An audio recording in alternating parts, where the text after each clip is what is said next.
For as long as human beings have had the ability to communicate, we have endeavored to persuade one another. Whether it be for the purposes of mere survival, or to control the circumstances of our lives, or to bring someone around to our way of thinking, or merely to win an argument, we have relied on some form of persuasion, either physical force or, what we would consider more civilized means, speaking and writing to accomplish our goals and purposes. The art of verbal persuasion, in a word rhetoric, was discovered in the West in the democracies of Syracuse and Athens during the 5th century BC. Citizens in democratic societies were expected to express themselves in assembly, represent themselves in courts of law, and participate in other civic functions. As a result, in order to enable people to operate successfully in society, attempts were made to describe effective means of verbal persuasion, and a theoretical system evolved that enabled citizens to plan and execute a successful speech in public, in other words, to win an argument. Several centuries later, Rome's greatest orator and one of the greatest speakers of all time, Marcus Tullius Cicero, secured Rome's highest political office, the consulship, having relied heavily on this art of verbal persuasion to make a name for himself in Roman society. Trained from boyhood in the technicalities of rhetoric, Cicero excelled not only as an effective public speaker, who won the vast majority of arguments in which he was involved, but also as a theorist in the art of verbal persuasion, having written during his lifetime several treatises that have rhetoric as their subject. And although he is highly critical of the typical rhetorical handbooks of the day, he was, nonetheless, steeped in their doctrine and reliant upon their methods. In fact, this rhetorical education for civic duty, handed down by the Greeks and adopted by the Romans, remained a primary element in the training of all educated people throughout the Middle Ages, into the Renaissance, and even down into modern times. Given the centrality of rhetoric, that is, the art of verbal persuasion, in our Western tradition, I present here a short anthology of passages from Cicero's writings, primarily his rhetorical treatises, that capture the essence of this ancient rhetorical system of persuasion, a system that helped to make Cicero and countless other orators effective speakers, able to convince people and win arguments. Readers will, I hope, find these selections interesting in their own right, as well as useful when thinking about their own efforts to persuade. Indeed, whether arguing with a friend over a trivial issue or presenting a brief before the Supreme Court, the goal of a speaker is still to persuade, and knowing the most effective means of persuasion in any given circumstance will lead to the successful realization of that goal. A peculiar paradox of contemporary American society is that, at a time when we find many schools, colleges, and universities talking seriously about fostering oral competency and good communication skills in their students, we actually see very few effective public speakers in action, in the courts, in our communities, or in the public arena of political life. While this book is certainly not intended to remedy that situation, my hope is that those who think about speaking in public and want to win arguments will find it appealing, and will delight in the realization that the techniques for effective oral persuasion discovered and enunciated millennia ago still make sense and have great relevance for those who would speak convincingly today. In order to simplify matters and allow for smoother reading, I have avoided appending footnotes to names and terms that might present challenges to readers who are unfamiliar with the historical period or the technical subject matter.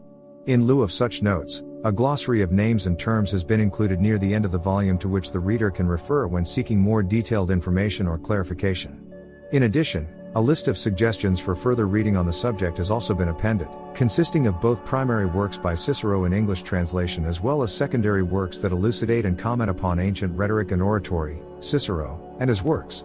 All translations, except those from De Orator, are my own. De Orator passages were previously translated jointly by my colleague, Jacob Vissa, and me, and appeared originally in our complete translation of the treatise, published by Oxford University Press in 2001, Cicero, on the Ideal Order. Occasionally, I have altered a word or two of that original translation in the passages that appear here. I would like to thank Mr. Robert Tempio, Executive Editor and Humanities Group Publisher for Princeton University Press, for suggesting this volume to me, and for his guidance and direction in seeing it through to publication, and Sarah Lerner, Senior Production Editor. I owe a debt of gratitude also to my copy editor, Jennifer Harris, and to the anonymous referees of the press, whose corrections, observations, and suggestions improved the manuscript greatly. I dedicate this little book to Augustus James May, in the hopes that, as he grows in age and wisdom, he will realize the ideal of the elder Cato, becoming a vir bonus dicendi peritus, a good man, skilled in speaking. Cicero's life, a brief sketch. Marcus Tullius Cicero was born on 3rd of January, 106 BC, in Arpinum, a town approximately 70 miles southeast of Rome, to a family that, though not members of the Roman nobility, was prominent in the local community and had important connections in the capital. While Marcus and his brother, Quintus, were still boys, the family moved to Rome, a move aimed at advancing the education and prospects of the brothers there. The boys were brought into contact with the two leading orators of the day, Lucius Licinius Crassus and Marcus Antonius, who were later to become the two chief speakers in Cicero's greatest rhetorical treatise, a dialogue on the ideal order, De Orator. In such an environment, from boyhood on, Cicero was able to observe Rome's leading speakers and statesmen operating on a daily basis in the courts and in the forum. After Crassus's death in 91 BC, Cicero, at the age of 15 or 16, assumed the toga of manhood and was formally introduced to Quintus Mucius Scaevola, the augur, one of Rome's greatest legal experts, who is also given a place as one of the speakers in De Orator under his tutelage. Cicero acquired his enormous respect and knowledge of the civil law. The young Cicero was, no doubt, a precocious student. In addition to his oratorical and legal studies with Crassus, Antonius, and Scaevola, he developed an interest in and abiding love for philosophy. While still a teenager, he published his first rhetorical work, De Inventione, or On Invention, which in later years he would describe as the sketchy and unsophisticated work that found its way out of my notebooks when I was a boy, or rather a youth. De Orator 1.5, though even that work continued to exert a tremendous influence on rhetorical and oratorical studies throughout the Middle Ages into the Renaissance. After a brief tour of military service during the war with the Italian allies, Cicero returned to a Rome that, during the decade of the 80s BC, was largely torn apart by civil strife, bloodshed, and proscription, brought on by the conflict between the strong arms Marius, Cinna, and Sulla. When some sense of order had finally been restored and the courts began to function again regularly, Cicero took up his first civil cases, to be followed in 80 BC by his first criminal case, his defense of Roscius of Ameria on a charge of parricide. Shortly after this impressive victory, he decided to continue his education by spending about 2 years on what amounted to a grand tour of Greece, where he met, interacted, and studied with several prestigious rhetoricians, orators, and philosophers. He returned to Rome in 77 BC, a more vigorous and refined speaker. Cicero was now nearly 30 years old, the minimum age requirement for standing for the office of quaestor, a sort of public treasurer or paymaster. As mentioned earlier, his family was not numbered among the Roman nobility. None of them before him had become a Roman senator by virtue of being elected to public office. Thus, as a so-called new man novus homo, Cicero found himself in a notably disadvantaged political position, seeing that election to the higher magistracies at Rome was jealously guarded by, and generally restricted to, members of this nobility of rank. Nonetheless, he managed to win the election, finishing first on the ballot and in his first eligible year, and served as quaestor in Sicily. The connections he forged there accrued to his benefit 5 years later, when the Sicilians, recalling his good and upright service, enlisted him to prosecute Gaius Verres, the corrupt governor of the island from 73-70 BC, on a charge of extortion. His stunning success in the case, against the power of the senatorial order and Hortensius, the most famous advocate of the day who was defending Verres, catapulted Cicero into the limelight as Rome's leading orator and advocate. Other political offices followed for Cicero: aedile, praetor, and finally consul, the highest magistracy in Republican Rome. During the final months of Cicero's year as consul in 63 BC, he uncovered a plot to overthrow the government, led by a revolutionary, bankrupt senator of noble descent, Lucius Sergius Catiline. Through his diligence, the assistance of informants, and his inspiring oratory, students of Latin will be familiar with the justly famous Catilinarian orations, Cicero managed to thwart the coup and, with the threat still imminent, to gain approval of the Senate, over the objections of some, for execution of the conspirators without a trial. In the aftermath, a public thanksgiving was decreed and Cicero was hailed as Pater Patriae, Father of the Fatherland. In this moment of triumph, when he had seemingly managed to unite the Roman people against the threat of the coup, Cicero envisioned a harmony among the various social classes of Rome, Concordia Ordinum. Only a few years later, however, forces would conspire to dash that dream and to transform the source of Cicero's crowning glory into one of debilitating disgrace. In 60 BC, various maneuverings and political machinations had fostered an alliance between three powerful men: Julius Caesar, the great general Pompey, and the wealthy Marcus Crassus, a distant relative of Cicero's boyhood mentor. Although initially invited to join the coalition, Cicero ultimately could not bring himself to support this so-called First Triumvirate, and they, in turn, were content to give free rein to his opponents, chief of whom was his arch-enemy, the tribune Publius Clodius, who managed to force him into exile in 58 BC, for executing Roman citizens without a trial. Taking refuge in Greece, Cicero endured the most miserable year and a half of his life, during which he suffered acute depression and even contemplated suicide. The Senate recalled him in triumph in 57 BC, but the triumvir still held sway in Rome, and had warned Cicero through the agency of his brother, Quintus not to pursue any policy hostile to their interests. In fact, at the behest of the triumvirs he was even forced against his will to defend several of his former enemies. In this sort of repressive environment, Cicero turned to writing and spent the last several years of the decade composing some of his most important and significant literary treatises, including De Oratore on the Ideal Order, De Republica on the Republic, and De Legibus on the Laws. In 51 BC, Cicero was assigned by the Senate to serve as proconsul of the province of Cilicia in Asia Minor, modern southwestern Turkey, where he executed his duties honorably, restoring order, and even undertaking a brief but very successful military campaign against some warring hill tribes. The political situation back in Rome had been deteriorating for several years. The triumvir Crassus had been killed on military campaign in Parthia in 53, and the relationship between the remaining triumvirs, Caesar and Pompey, was fast approaching a breaking point. Only a few weeks following Cicero's return to Rome from his governorship in Cilicia, full-scale civil war broke out January, 49 BC.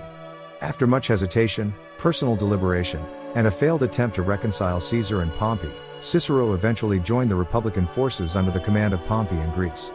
But following their defeat at Pharsalus in 48, he returned to Italy and, after another stretch of agonizing uncertainty, was among those pardoned by Caesar and permitted to remain in the country. Others in the Republican cause, including Cato the Younger, fought on.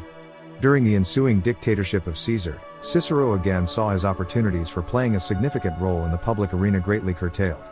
Moreover, the tragic death of his beloved daughter, Tullia, in 45 BC forced him further into withdrawal and near despair. As he had done a decade earlier in forced retirement, he turned to writing as he searched for consolation, and during this period composed a remarkable number of rhetorical and philosophical works, including Brutus, Orator, De Finibus Bonorum et Malorum on moral ends, Tusculan Disputations, and De Natura Deorum on the nature of the gods. While not directly involved in the assassination of Julius Caesar on the Ides 15th of March, 44 BC, Cicero viewed it as an opportunity for the Republic to rise again from its ashes. But the subsequent actions of Mark Antony, one of Caesar's close friends and his colleague in the consulship that year, soon led Cicero to fear that Rome had merely substituted one tyrant for another. Taking up what would be his final and perhaps most courageous cause, he managed to rally the people and the Senate of Rome through a series of speeches that he called Philippics, likening them by their title to the speeches that the great Greek orator Demosthenes had delivered 300 years earlier against Philip II of Macedon. But in the end, Cicero's hopes of a restored republic were dashed, when the young and ambitious grandnephew and heir of Caesar, Octavian later to be Caesar Augustus, joined forces with Antony and Marcus Aemilius Lepidus in a second triumvirate, that immediately set about eliminating their opposition to control of the state. Cicero's name appeared prominently on the list of the proscribed, and after being hunted down near Formiae, his head and hands were severed from his body by Antony's minions and brought back to Rome, where they were prominently displayed on the rostra, the speaker's platform, where Cicero had so often stood to address the Roman people. Cicero's enduring legacy stems largely from his writings. In fact, we know more about Cicero than perhaps any other person of antiquity, largely owing to the vast corpus of his works that survive today. Nearly 60 of his speeches are extant, as well as a score of philosophical and rhetorical works, and almost 1,000 personal letters. These writings have been valued from his day down to our own times, and provide for us the portrait of the man in all of his dimensions: orator, rhetorician, politician, philosopher, and patriot. The origins of eloquent and persuasive speech. Nature, art, practice. The precise nature of eloquent and persuasive speech was fiercely debated in antiquity. Is rhetoric an actual art, or merely a skill, a knack? Does it require natural ability, or can it be mastered merely through the acquisition of certain techniques and the memorization of a body of rules and precepts? Generally, the ancient theorists spoke of a requisite triad: natural ability or inborn talent, mastery of the art of speaking as outlined in rhetorical treatises called artes in Latin, and diligent application of one's talent and training through practice. In his earliest published work, De Inventione, or On Invention, written when he was about 17 years old, Cicero offers an explanation of the origin of eloquence. And if we wish to consider the origin of this thing that is called eloquence, whether it be an art or a study or some sort of skill or a faculty bestowed by nature, we will discover that it was born from most honorable causes and continued its development for the best of reasons. For there was a time when people wandered in the fields far and wide, like beasts, and preserved their existence relying on uncultivated food. No rational system of religion or of societal obligation was yet practiced. No one had witnessed legitimate marriage, nor had anyone looked upon children whom he knew for certain to be his own, nor had they realized what advantages an equitable code of law might provide. So, because of their own error and ignorance, a blind and reckless passion controlled them, and, in order to satisfy itself, continually misused bodily strength, the most dangerous of servants. At this point in time, a man great and wise to be sure came to recognize the innate potential and the boundless opportunity for great accomplishments residing in the human spirit, if only someone could draw it out and improve it through instruction. He systematically assembled the people in one place scattered in the fields and living hidden in their woodland shelters. He brought them together, introducing them to every useful and honorable pursuit. At first, because of the novelty of the thing, they strongly objected, but then, as they began to listen more earnestly, he transformed them through reason and speech from wild, savage creatures into tame and gentle people.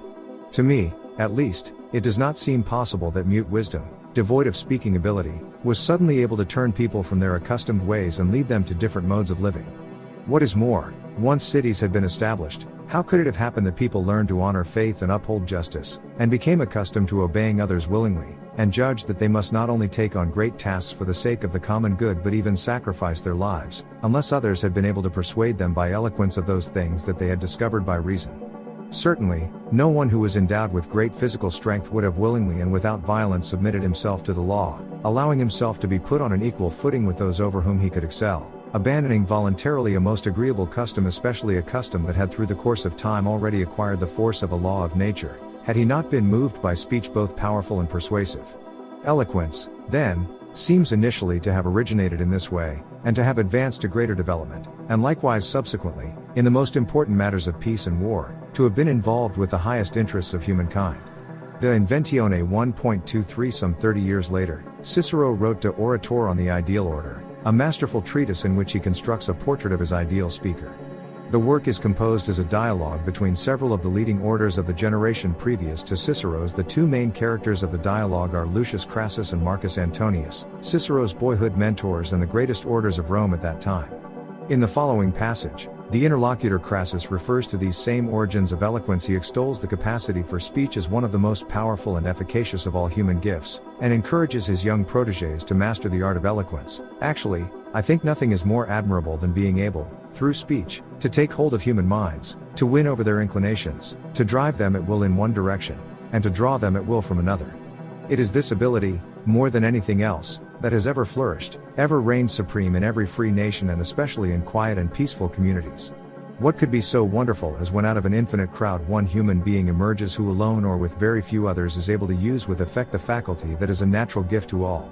Or what is so pleasing to the mind and to the ear as speech distinguished and refined by wise thoughts and impressive words?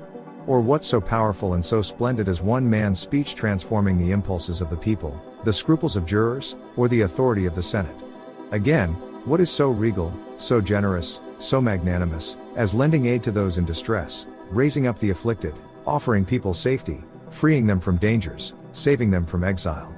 At the same time, what is so vital as always having the weapons available with which you can shield yourself and challenge the wicked or take revenge when attacked? But really, let us not always be preoccupied with the forum, with the court benches, the rostra, and the Senate House. If we consider our leisure time, what can be more pleasant or more properly human than to be able to engage in elegant conversation and show oneself a stranger to no subject? For the one thing that most especially sets us above animals is that we converse with one another, and that we can express our thoughts through speech. Who, then, would not rightly admire this ability, and would not think that he should take the greatest pains in order to surpass other human beings in the very thing that especially makes humans themselves superior to beasts? But let us now turn to what is surely the most important point of all. What other force could have gathered the scattered members of the human race into one place, or could have led them away from a savage existence in the wilderness to this truly human, communal way of life, or, once communities had been founded, could have established laws, judicial procedures, and civic rights? And to avoid enumerating still more points, they are actually almost numberless. Let me summarize everything in a few words. I assert that the leadership and wisdom of the perfect order provide the chief basis, not only for his own dignity, but also for the safety of countless individuals and of the state at large. Therefore, young men, continue your present efforts and devote all your energies to the pursuit you are following, so that you can bring honor to yourselves, service to your friends, and benefit to the state. De Oratore 1.3034. Cicero, while obviously keenly aware and knowledgeable of the rules contained in the typical rhetorical treatises of his day, was highly critical of mere handbook learning. In fact, in De Oratore on the Ideal Order, he routinely criticizes the hackneyed precepts of the handbooks. They perhaps serve a foundational purpose, but the ideal order must, in addition to knowledge of rhetorical rules, possess a vast knowledge of all the humane arts, including history, literature, law, and philosophy. See later, 126-134. Such knowledge, along with natural ability, study, and diligent practice are essential for winning an argument. There exists a kind of observation of what is effective in speaking, but if this could make people eloquent, then everybody would be eloquent. For who would not be able to master this easily, or at least in some way or other? But in my view, such rules are powerful and useful, not because art can lead us to discover what to say, but because, when we have learned a proper point of reference, rules may assure us of the soundness, or make us see the weakness, of whatever we accomplish by means of our own natural ability, our study, and our training. De Orator 2.232 Rhetoric and truth. The power wielded by a skillful speaker, who knows how to persuade through artful speech and appeal to human emotions, is, as outlined earlier, a powerful weapon. It is, in fact, a two-edged sword, one that can be employed for good or for ill. We need only to consider two extraordinarily effective 20th century orators who were embroiled in the same conflict, Winston Churchill and Adolf Hitler, to illustrate this point graphically. In such a context, it is easy to see why the word rhetoric often carries with it today a negative connotation. In ancient Greece, after the creation of a rhetorical system that was based largely on the principle of argumentation founded on probability, teachers of rhetoric emerged who rejected the ideal sphere of pure reason and absolute truth in favor of the probable and relative, who extolled the power of the word, and who sometimes endeavored to make the worse seem the better cause. Philosophers like Socrates and Plato, on the contrary, searching for final and absolute ends, championed truth uncovered through dialectical inquiry. Thus, the so-called quarrel between rhetoric and philosophy emerged, a quarrel that would endure, in varying manifestations and in varying levels of intensity, down to Cicero's time. The opening paragraph of Cicero's De Inventione on invention reveals his thoughts on the matter. Often and much have I pondered the question of whether fluency of speech and a consuming devotion to eloquence have brought more good or evil to people and their communities. For when I consider the injuries done to our republic, and review in my mind the ancient calamities of prominent communities, I see that no little part of their misfortunes was brought about through the agency of men who were highly skilled in speaking. On the other hand, when I set out on a search in the annals of literature for events that, because of their antiquity, are removed from our generation's memory, I find that many cities have been founded, the flames of very many wars have been extinguished, the firmest alliances and the most hallowed friendships have been formed not only by the mind's power of reason but also more easily by eloquence. And after reflecting on it for a long time, that same power of reason leads me to form this opinion first and foremost: wisdom without eloquence does too little for the good of communities, but eloquence without wisdom is, in most instances, extremely harmful and never beneficial. If, then, anyone exerts all of his energies in the practice of oratory to the neglect of the highest and most honorable pursuits of reason and moral conduct, he is reared as a citizen useless to himself and harmful to his country. But the person who arms himself with eloquence in such a way that enables him not to assail the interests of his country, but rather assist them, this man, in my opinion, will be a citizen most helpful and most devoted both to his own interests and those of the public. Cicero, De Inventione 1. Several decades later, in his De Orator, Cicero will speak in more detail concerning the quarrel and will strive to effect a reconciliation or synthesis, combining philosophy, not so much with rhetoric, but with eloquence. Cicero's ideal orator is an oratorical philosopher, or a philosophical orator. Nonetheless, it is clear to anyone familiar with Cicero's oratorical career that on several occasions he defended clients whom he knew to be guilty. In fact, a later teacher of rhetoric, Quintilian, reports to us that Cicero once boasted that, in his defense of a client named Cluentius, he threw dust in the eyes of the jury. Addressing his son near the end of his life, Cicero has something to say about defending guilty clients. It appears that our notion of granting every defendant a fair trial has at least some of its foundation in Cicero's way of thinking, and this precept of moral duty must be assiduously maintained. Never lodge in court a capital charge against an innocent person. Indeed, there is no way this can be done without making oneself a criminal. For what is more inhuman than to turn one's eloquence, a gift bestowed by nature for the safety and preservation of our fellow humans, to the destruction and ruin of good people? Nevertheless, while this practice must be avoided, we need not be overly scrupulous about defending a guilty person, provided he is not abominably wicked. People want this custom sanctions it, humanity accepts it. In court cases, it is always the duty of the juror to pursue the truth. It is sometimes the duty of the advocate to defend what is similar to the truth, even if it be less than the truth. The parts of rhetoric, or activities of the orator. Those who in antiquity taught and wrote about the art of persuasion regularly identified three genres of oratory, or types of cases, Judicial, suited to seeking justice in courts of law. Deliberative, whose goal is to argue what is most beneficial or expedient in a public meeting or before an assembly. And epidictic or demonstrative, the oratory of praise or blame, perhaps best illustrated by the funeral oration or eulogy. Handbooks tended to concentrate on the judicial genre, as perhaps being most crucial and as lending itself best to systematic exposition. Ancient theorists organized their presentation around 5 parts, or activities of the order: invention, discovering, that is, thinking out the material; arrangement, ordering the material; style, putting the ordered material into appropriate words; memory, memorizing the speech; and delivery, including directives about voice, facial expression, and gesture. These parts or activities parallel the process through which a speaker proceeds when composing and delivering a speech. Instruction in English composition, even in modern times, continued to endorse this process, at least through the first 3 stages. Those composing a speech or a detailed argument today will still find these activities effective means for organizing and presenting their points.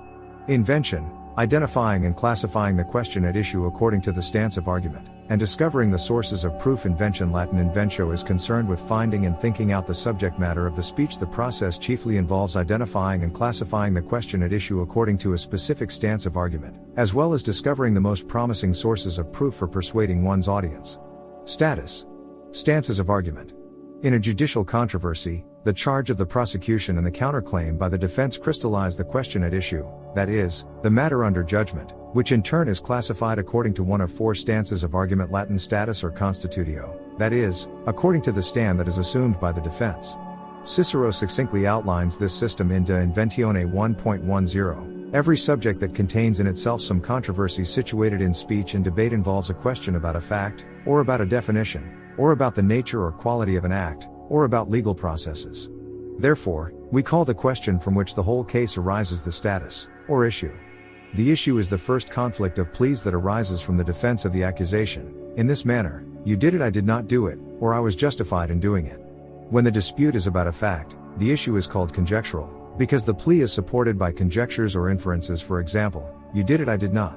When, however, the issue is about a definition, it is called the definitional issue, because the meaning of the term must be defined in words. For example, you did it, yes, but it wasn't theft. When the nature or quality of the act is examined, the issue is called qualitative, inasmuch as the controversy concerns the value of the action and its class or quality. For example, you did it, yes, but I didn't mean to, or I had to.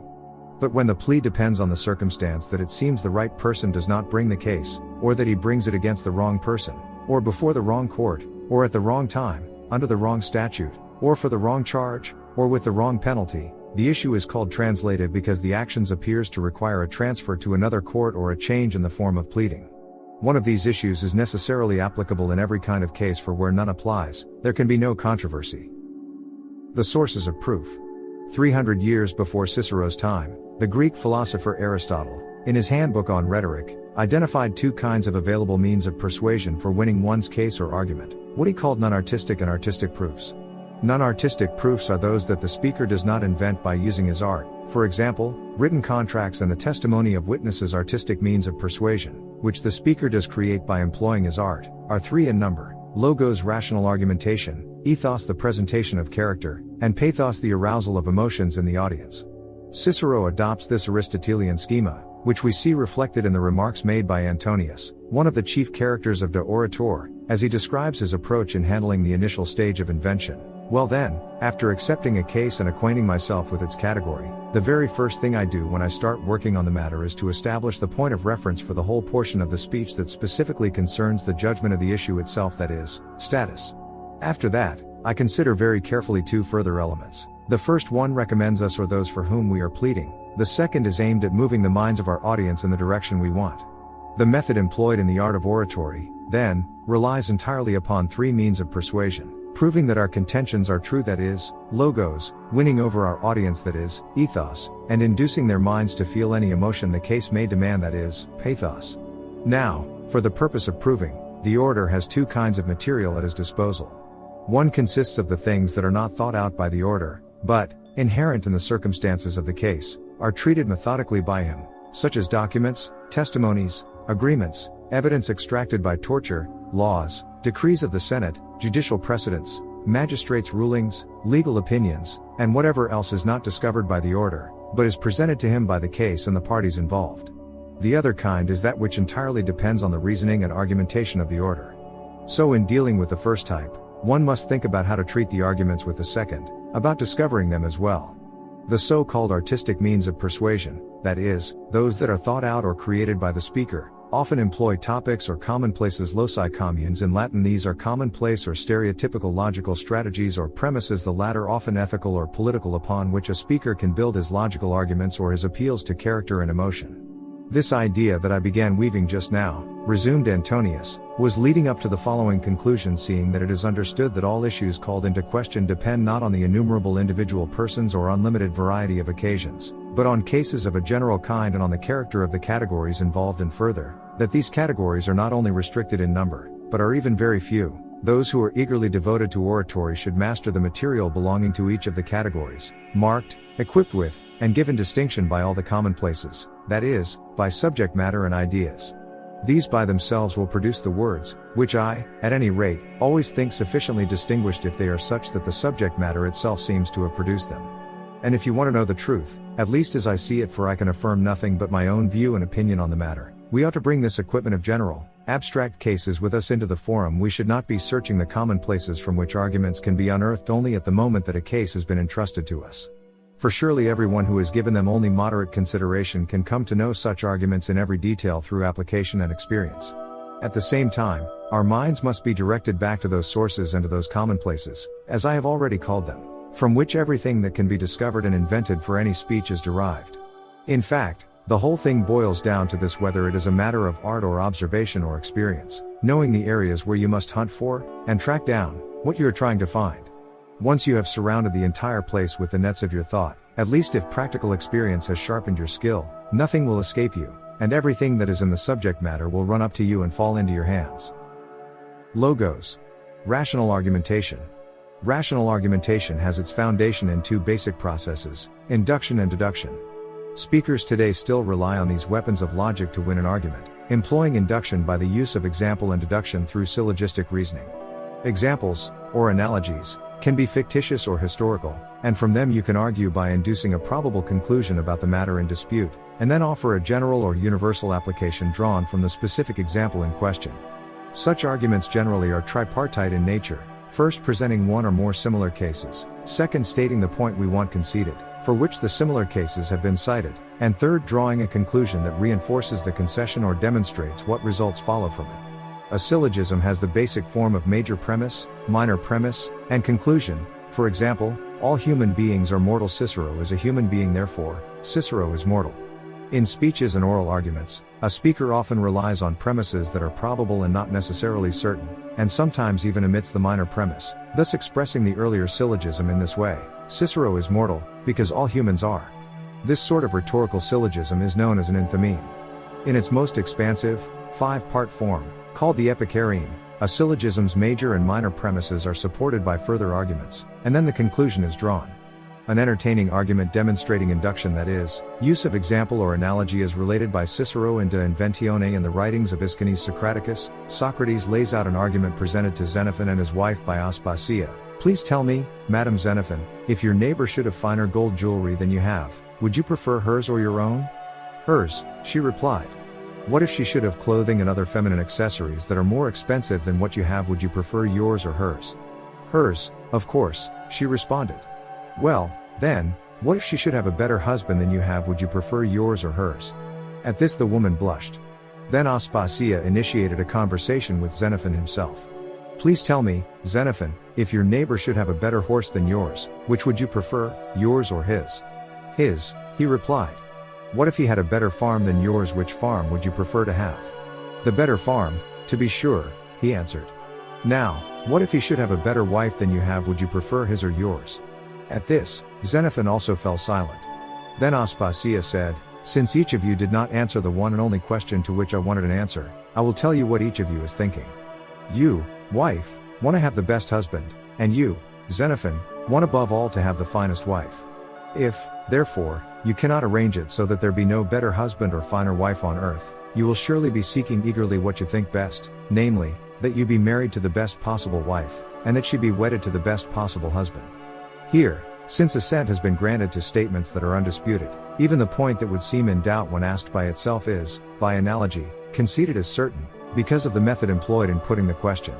In the following passage De Inventione 1.5859, Cicero illustrates deductive reasoning in his outline of the Epicurean, the expansive, five-part syllogism. Note, however, that in proving the major premise here, induction that is, the use of example is also employed. Those who think a syllogism should be argued in 5 parts say that the first part should state the thesis of the argument in this manner: things that are done by design are managed better than those that are administered without design. They number this as the first part, and they believe that it should be substantiated by a variety of reasons and with great copiousness of expression. In this way, the household that is managed by careful planning is in all respects better equipped and better prepared than the one that is governed by chance and without a plan. The army that is commanded by a wise and skillful general is in all respects guided more advantageously than the one administered by someone's folly and rashness.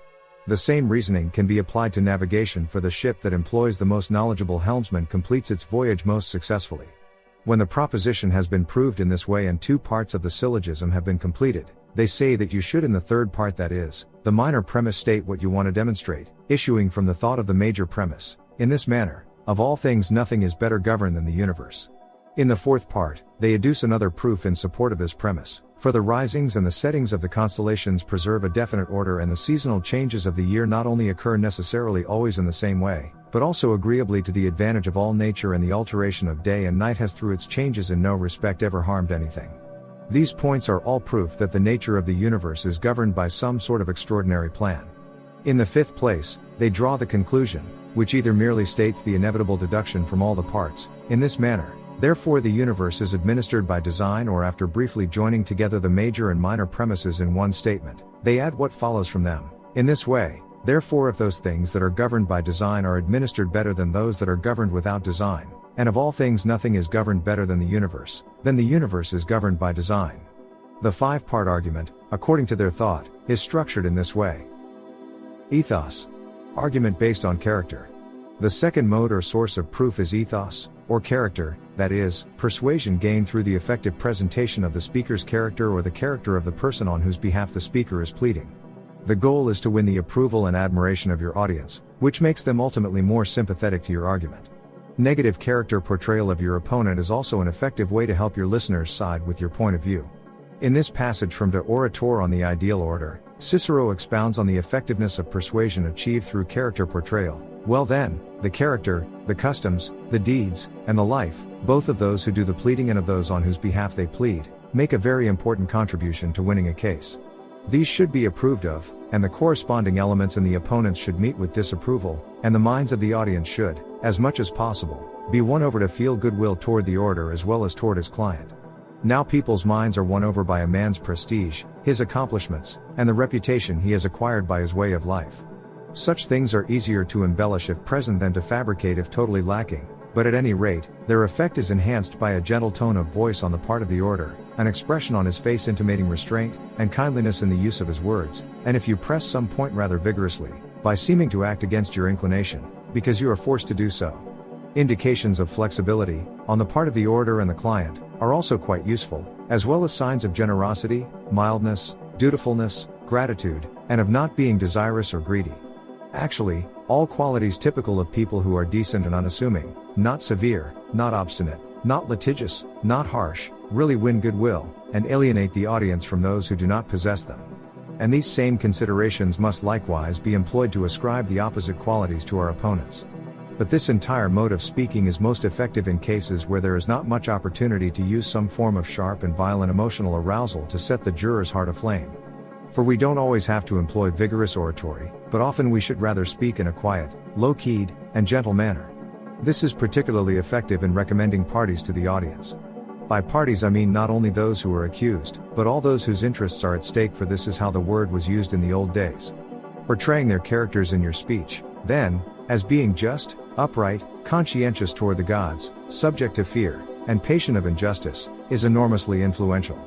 And if this is handled agreeably and with taste, it is actually so powerful, whether done in the prologue or when narrating the facts or when bringing the speech to its conclusion, that it often has more influence than the case itself. Moreover, so much is accomplished by speaking thoughtfully and with a certain taste, that the speech may be said to mold an image of the character of the orator. Employing thoughts of a certain kind and words of a certain kind, and adopting besides a delivery that is gentle and shows signs of flexibility, makes speakers appear as decent, as good in character, yes, as good men. In most cases, ethical persuasion is presented subtly, and throughout a speech Cicero likens it to blood flowing through the entire body, and by the end of the speech or argument a particular portrait has been drawn for the hearers, both of the speaker and his opponent, and often others who have something to do with the argument or case in question. For example, in his defense of Roscius of Ameria in 80 BC, who was charged with the heinous crime of murdering his own father, Cicero repeatedly and consistently portrays his client as a simple, frugal farmer whose character could never entertain the thought of a crime as atrocious as parricide. Roscius's adversaries, on the other hand, corrupted by their prodigality and prodded by their greed and audacity, are capable of any outrage, as he points out in this short passage from the middle of his speech. In this regard, I pass over what could have been an extremely powerful argument for me in maintaining Roscius's innocence: the fact that crimes of this sort are not generally born amid rustic manners, a frugal mode of living, a life rough and uncultured. Just as you cannot find every sort of crop or tree growing in every sort of soil, so every kind of life does not give birth to every kind of crime. The city breeds prodigality, and from prodigality greed necessarily develops, and from greed audacity bursts forth, from which all crimes and evil deeds are born. On the other hand, this rustic sort of life, which you call countrified, is the teacher of thriftiness, diligence, and justice. Pro Rosciu Amerino 75. A much more blatant use of character-based proof is evident in a speech from the time of Cicero's consulship in 63 BC. Toward the end of his year in office, Cicero uncovered a plot to overthrow the government, masterminded by Catiline, a nobly born but overly ambitious and unscrupulous senator, who had actually been one of Cicero's fellow competitors for the consulship in the previous year. After denouncing Catiline in a meeting of the Senate, Cicero spoke to the Roman people in public assembly, presenting them with the facts surrounding the conspiracy. In this speech, he makes blatant and unrestrained use of arguments based on character as he endeavors to draw a sharp comparison between himself and the loyal citizens of Rome and Catiline and his morally bankrupt followers. As is readily evident in this passage, no subtlety is at play here, but something more akin to character assassination. Incidentally, it is worth noting that ad hominem attacks and proof based on character, which more often than not are excluded from our courtrooms, were not only permitted but even expected in the Roman setting. The final group is not only last in order but also in character and way of life Catiline's own, of his own choosing, or rather sprung from his most intimate embrace.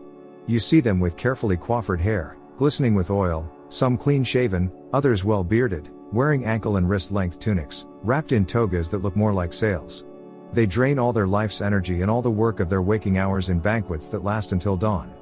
In these herds, you'll see all the gamblers, all the adulterers, all the dirty and disgusting lechers.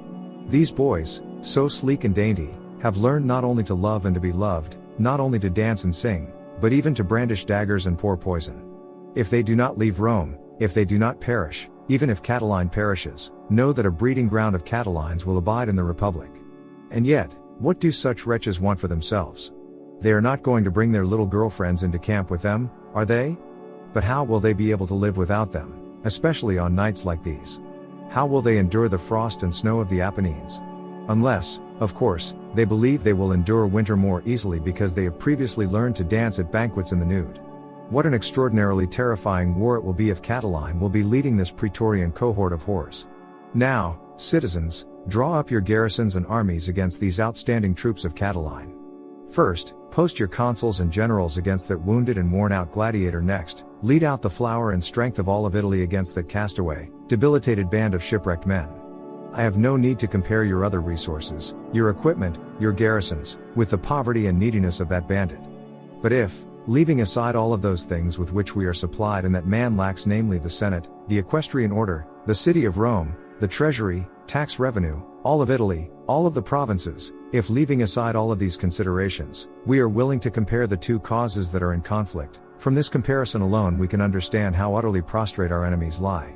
On our side fights modesty, on their side impudence, on our side decency, on theirs disgracefulness, on our side good faith, on theirs deceit, on ours dutifulness, on theirs criminality, on ours firmness of purpose, on theirs raving madness, on ours the honorable, on theirs the base, on ours continency, on theirs lust, finally, justice, temperance, fortitude, prudence. All the virtues contend with injustice, prodigality, cowardice, imprudence with all the vices. In sum, abundance fights against poverty, propriety against profligacy, sanity against madness, and well-founded hope against desperation in all things. In a contest and battle of this sort, even if men's enthusiasm should flag, Would not the immortal gods themselves compel such a multitude of egregious vices to submit to these most outstanding virtues? Pathos.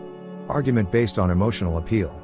The third source of proof is pathos, or persuasion won through appeal to the audience's emotions. The speaker's goal is to sway, or movere in Latin, the feelings of his listeners so that they will side emotionally with him. Appealing to the emotions is a tactic as old as speech itself, and the Greeks and the Romans employed both verbal and nonverbal appeals. One might recall that Socrates, in his defense called the Apology, asserted that he would not resort to emotional appeals, for example, bringing his children into the courtroom, dressed in mourning clothes, to secure his acquittal. Cicero realized the great power of argument based on emotional appeal, often calling it the most effective means of persuasion. For him, ethos involved knowledge and exploitation of the milder emotions, while pathos dealt with the more violent emotions. In De Orator 2.18587, the interlocutor Antonius continues with his description of pathos. Related to this, that is, ethos, though of a different order, is the other mode of speaking I mentioned, which stirs the hearts of the jurors quite differently, impelling them to hate or to love, to envy someone or to want his safety, to fear or to hope, to feel favor or aversion, to feel joy or grief, to pity or to want punishment, or to be led to whatever feelings are near and akin to those other such emotions. Of course, the most desirable situation for the orator is when the jurors themselves come to the case in an emotional state of mind, suited to what his own interests demand. For, as the saying goes, it is easier to spur on a willing horse than to rouse a sluggish one. But if this is not the case, or if the situation is rather unclear, then my method is that of a diligent doctor. Before attempting to apply treatment to a patient, he must find out, not only about the disease of the person he wants to cure, but also about his routine when healthy and his physical constitution. I do likewise myself. When I set out to work upon the emotions of the jurors in a difficult and uncertain case, I carefully concentrate all of my thoughts on considering, on sending out as keenly as I can, what their feelings, their opinions, their hopes, and their wishes are, and in what direction my speech may most easily lead them. If they put themselves into my hands and, as I just said, are inclined, of their own accord, to lean in the direction I am pushing them, I accept what is offered and spread my sails to catch any breeze that happens to be blowing. If, however, the jurors are unbiased and unemotional, more effort is required, for then, the given situation offers no help, and all feelings must be stirred by my speech alone. But such enormous power is wielded by what one of our good poets rightly describes as soul-bending, the queen of all the world speech, that it cannot only straighten up someone who is bending over and bend over someone who is standing, but also, like a good and brave general, take prisoner someone who is offering resistance and fighting back. Antonius next goes on to assert that, in order to be most effective in stirring the emotions, the speaker himself should actually feel those emotions he hopes to evoke. He then describes his own appeal to pathos in one of the more famous examples of such pyrotechnics. Do not imagine that I didn't feel enormous grief in doing what I did when concluding my speech for Manius Aquilius, when I had to preserve his status as a citizen. For I remembered him to have been consul, to have been general, that he had been honored by the Senate, and had climbed the Capitol in celebration of his ovatio. So, when I saw him crushed, weakened, mourning, brought to the brink of disaster, I did not attempt to arouse pity in others before having been overwhelmed with pity myself. I clearly sensed that the jurors were especially moved at the point when I called forward the grieving old man, dressed in mourning clothes, and when I was prompted not by rhetorical theory, I wouldn't know what to say about that, but by my deep grief and passion, to do what you, Crassus, were praising. I ripped open his tunic and exposed his scars, that is, scars he had sustained fighting on behalf of the state. Gaius Marius, who was present at the trial among his supporters, strongly heightened the sorrow of my speech with his tears, and I, repeatedly addressing him, commended his colleague to his protection, and appealed to him to stand in defense of the common interests of generals. When I uttered these lamentations, and also had invoked all gods and men, all citizens and allies, it was not without shedding tears and feeling enormous grief myself. If there had been no grief in all of the words that I delivered on that occasion, my speech, so far from stirring pity, would actually have been ridiculous. De Orator 2.19496 Cicero was well known for his effective use of pathos in his own speeches, often employing the grand style, full of emotion, to sway the jury in his client's favor. In the following passage, taken from the conclusion, or peroration, of his defense of his friend Plancius, Cicero pulls out all the emotional stops to secure the acquittal of his client, who was on trial for illegal election activities. A few years before the trial, when Plancius was stationed in Thessalonica, he offered shelter and support to Cicero, who had been exiled from Rome, a victim of the machinations of his archenemy Clodius. Throughout the speech, and especially here at its end, Cicero makes allusion to Plancius's aid to him in his hour of darkness, and links Plancius's current plight with his own situation while in exile. Oh, those watches of yours, Plancius, so wretched. Oh, those vigils full of tears. Oh, those bitter nights. Oh, that calamitous care for my life if you, whom I could have aided perhaps by my death, cannot now receive help from me while I am alive. I remember, indeed I remember, nor shall I ever forget that night when, in my misery, led on by false hope, I made empty, vain promises to you, as you sat by my side, watching and grieving with me, that I, if I were ever restored to my country, would repay your present kindness. But if fate should snatch life from me, or if some other force beyond my control should prevent my return, I promise that these men, for who else at that time was in my thoughts, would pay full recompense to you for all of your labors on my behalf. Why are you looking at me in that way? Why are you claiming my promises? Why are you imploring my good faith? I promised nothing to you then that was dependent upon my own resources. Rather, I made promises, relying on the benevolence of these men toward me. I knew that they were mourning for me, sighing for me, willing to fight for my life, even at peril to their own lives. When I was with you, I heard reports daily about their yearning, their sorrow, their laments, and now I fear that I can repay to you nothing beyond the tears you shed so bounteously for me amid my calamities.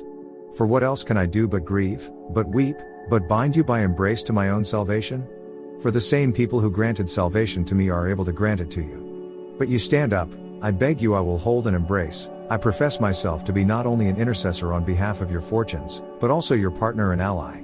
And there will be no one, I hope, so hard-hearted and inhuman, no one so forgetful, I will not say of my services to the patriots, but of their services to me, as to pull or tear from my side the savior of my person. I plead to you, jurors, not on behalf of one who has benefited from my services, but for one who is the guardian of my welfare. My weapons are not wealth, not authority, not influence, but prayers, tears, pity.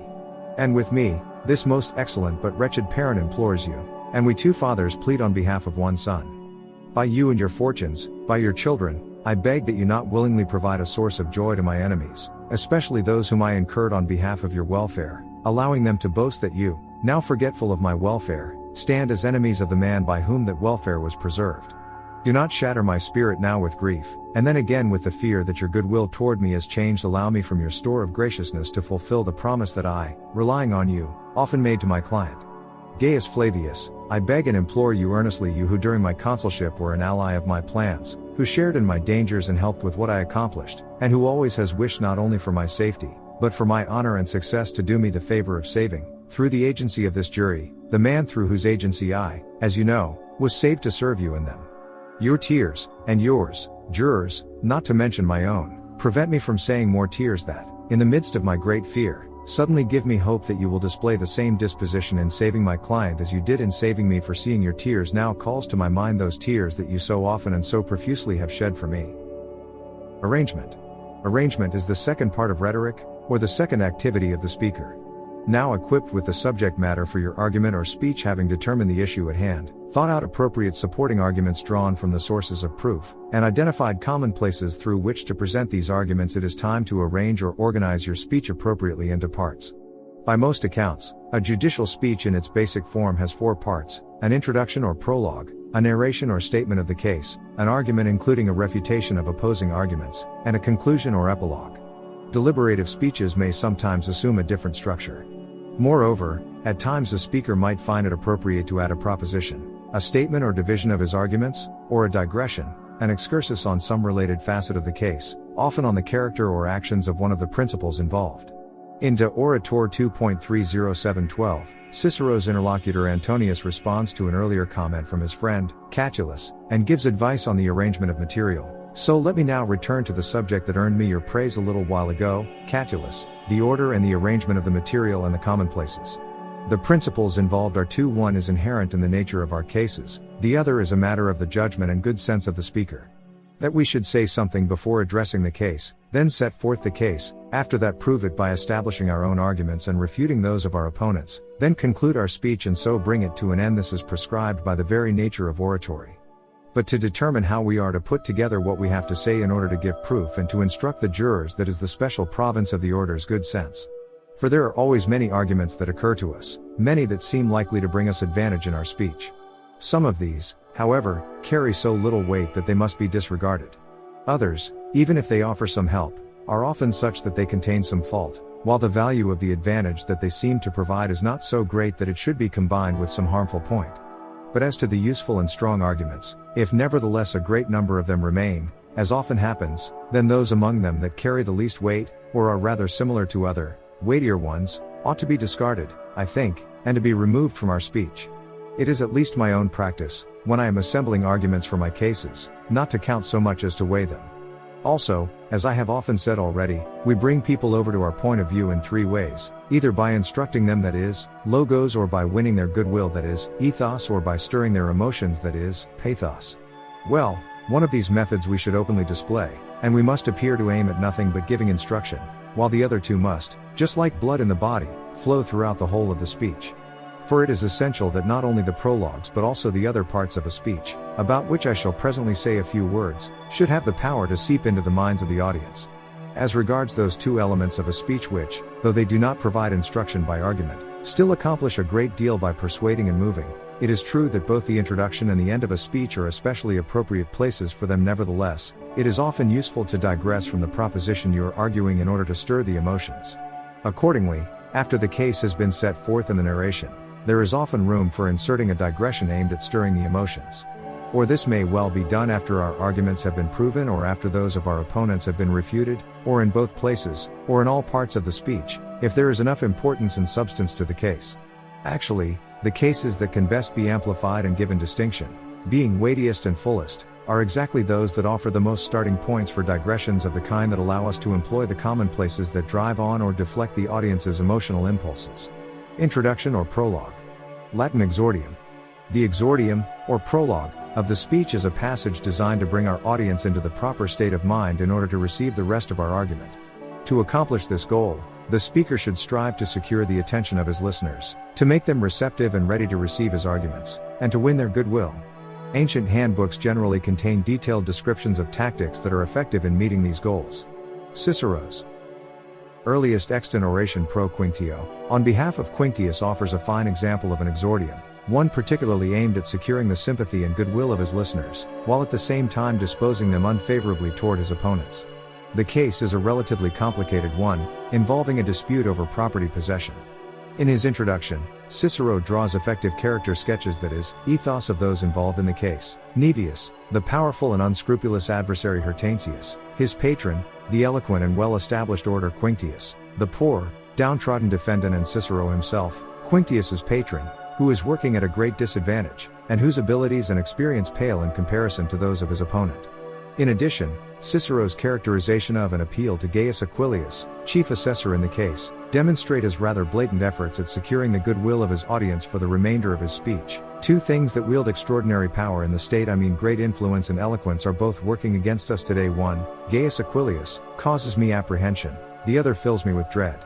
I am to a considerable degree bothered by the thought that the eloquence of Quintus Hortensius may hinder the effectiveness of my pleading this case, but I am in grave fear that the influence of Sextus Naevius may injure the cause of my client, Publius Quinctius. The possession of such advantages by our opponents to such a high degree would not seem so lamentable, if we possessed at least a modicum of either, but as it stands, I, who have insufficient experience and little natural ability, am matched against an advocate who is extremely skilled in speaking, while my client Quinctius, whose resources are scanty, who has no opportunities and only a meager contingent of friends, contends with a highly influential adversary. Moreover, we are working under yet another disadvantage. Marcus Junius, who has several times pleaded this case before you, who has great experience in other cases and has often and much been involved in this one, is prevented by his new appointment as legate from being here today. So, they had recourse to me, who, even if I were in consummate possession of other qualifications, have had scarcely enough time to be able to acquaint myself with the case, a case so important and complicated by so many disputed points. Thus, what has customarily been a help to me in other cases actually fails me in this one. For what I lack in natural ability, I have always made up for by my diligence, and how great this diligence is cannot really be appreciated, unless time and space have been granted.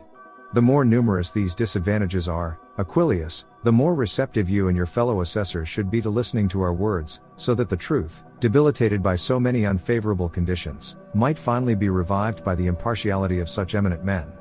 But if you as judge seem unable to provide any protection to isolation and need in the face of power and influence, if, before this council, the case depends on resources rather than on truth, then certainly nothing sacred, nothing pure any longer exists in the state, nothing by which the authority and virtue of the judge can console the humbleness of an ordinary citizen. Undoubtedly, either truth will prevail before you and your fellow assessors, or repelled from this place by power and influence, it will be unable to find a place on which to stand. I do not speak in this way, Gaius Aquilius, because I doubt your trustworthiness and constancy, or because Publius Quinctius should not have the highest confidence in these most distinguished men of state whom you have called to assist you. What is it, then?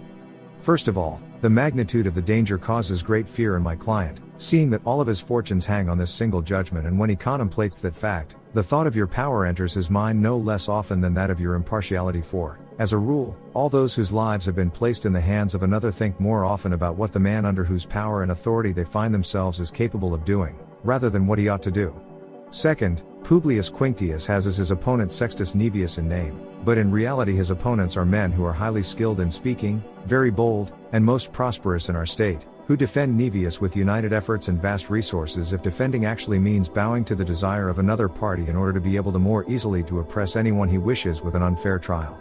For what is more unfair or more disgraceful than the fact that I, who am defending the civil rights, the reputation, and the fortunes of the other party, should have to present my case first, especially when Quintus Hortensius, who in this trial assumes the role of an accuser, and whom nature has endowed with great talent and consummate fluency of speech, is going to speak against me.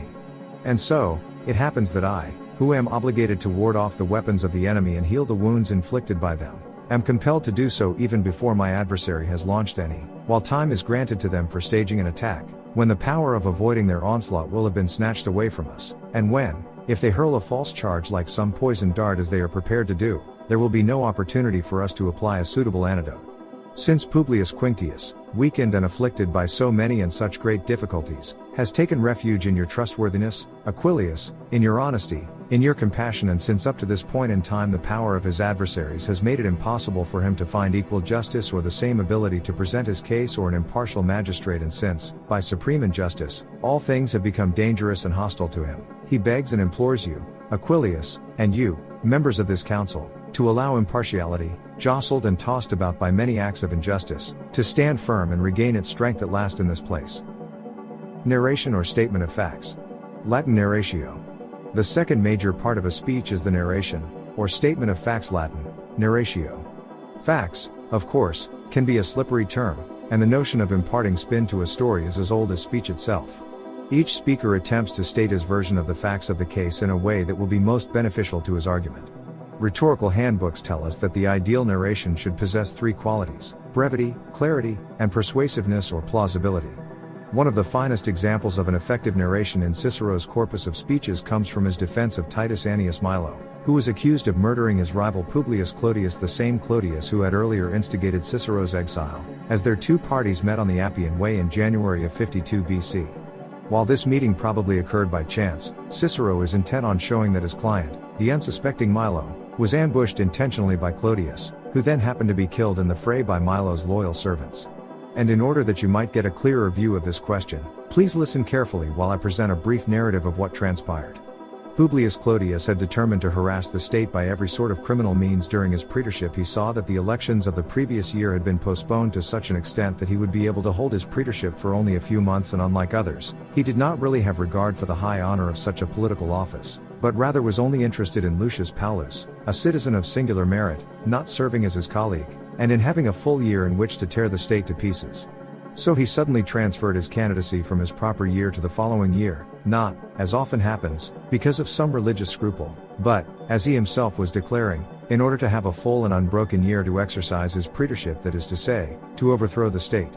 It occurred to him that his praetorship would be crippled and debilitated were Milo to be elected consul, and he saw that Milo, by an overwhelming consensus of the Roman people, was, in fact, likely to become consul.